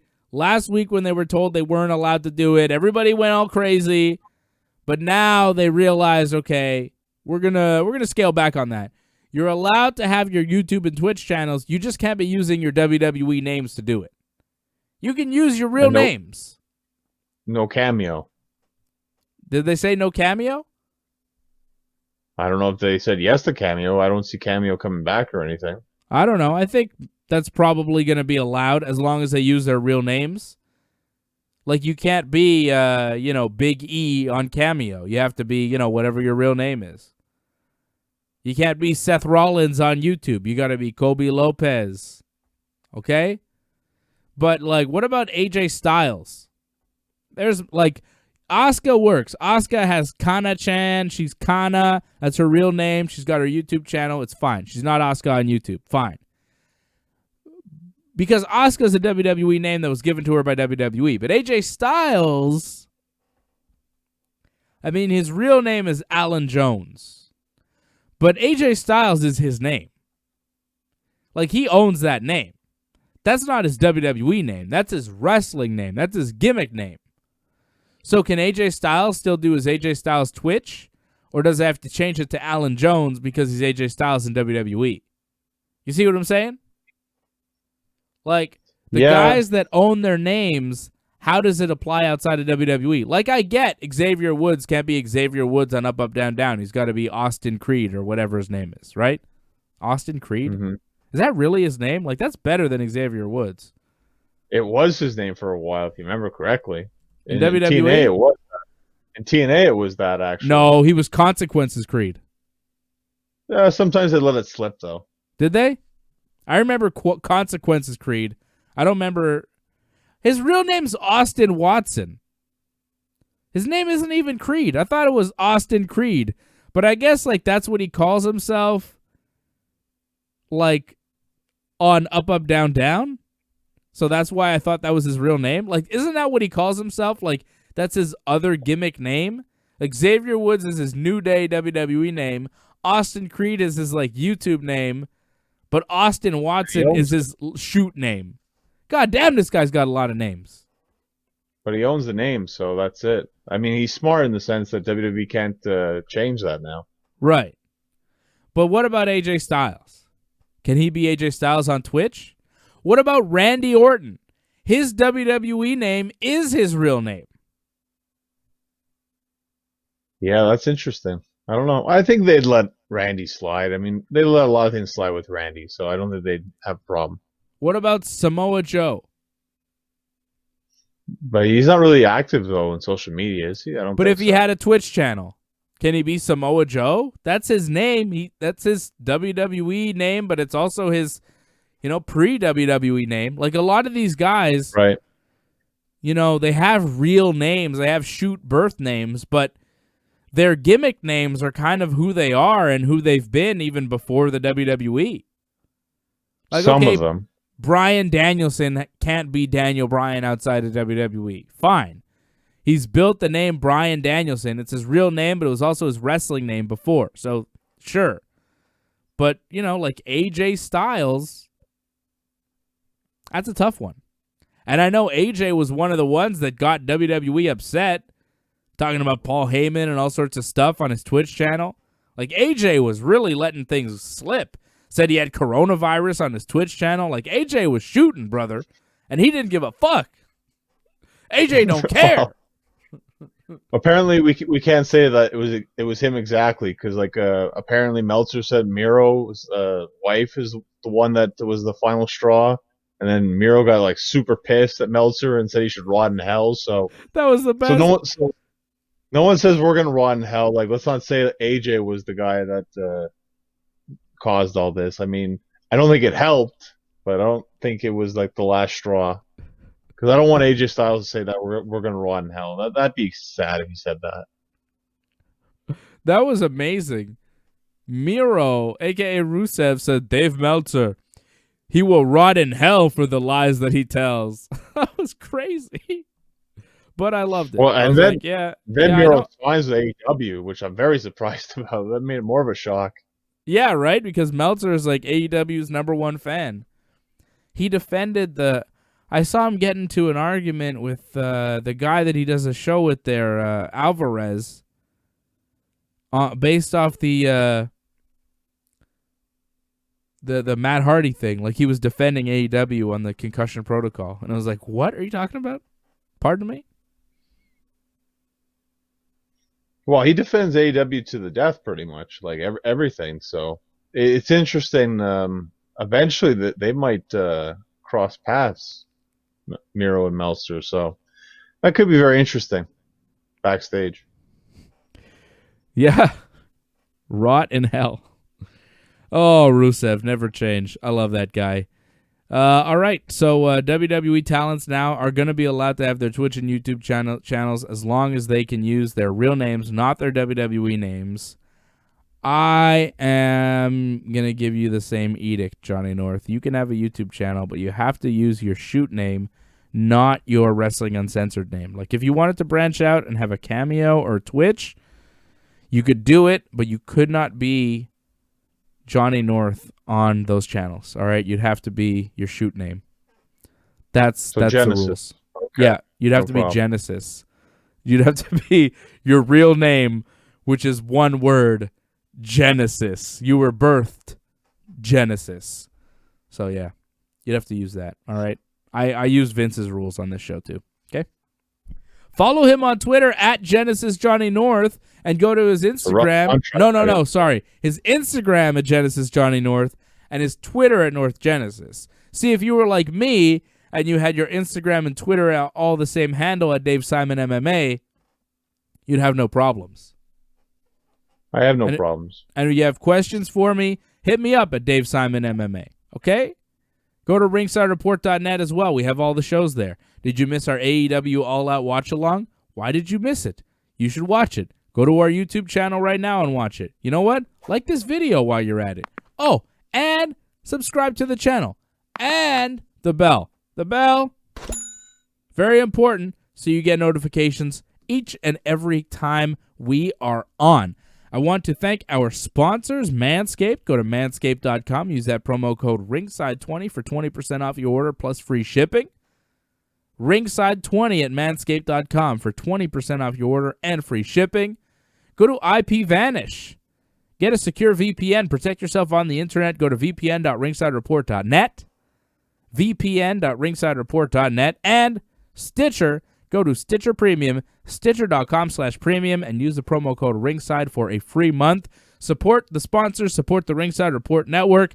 Thank you for hitting us up on Super Chat. Thank you, everybody watching on Facebook Live and on YouTube. Thank you to everybody listening on your podcasting apps. However you listen or watch this show, we appreciate each and every one of you for supporting, for watching, for growing the channel, for growing the behemoth that is the Ringside Report Network. For Johnny North, I'm Dave Simon, and this has been, by God, Wrestling Uncensored.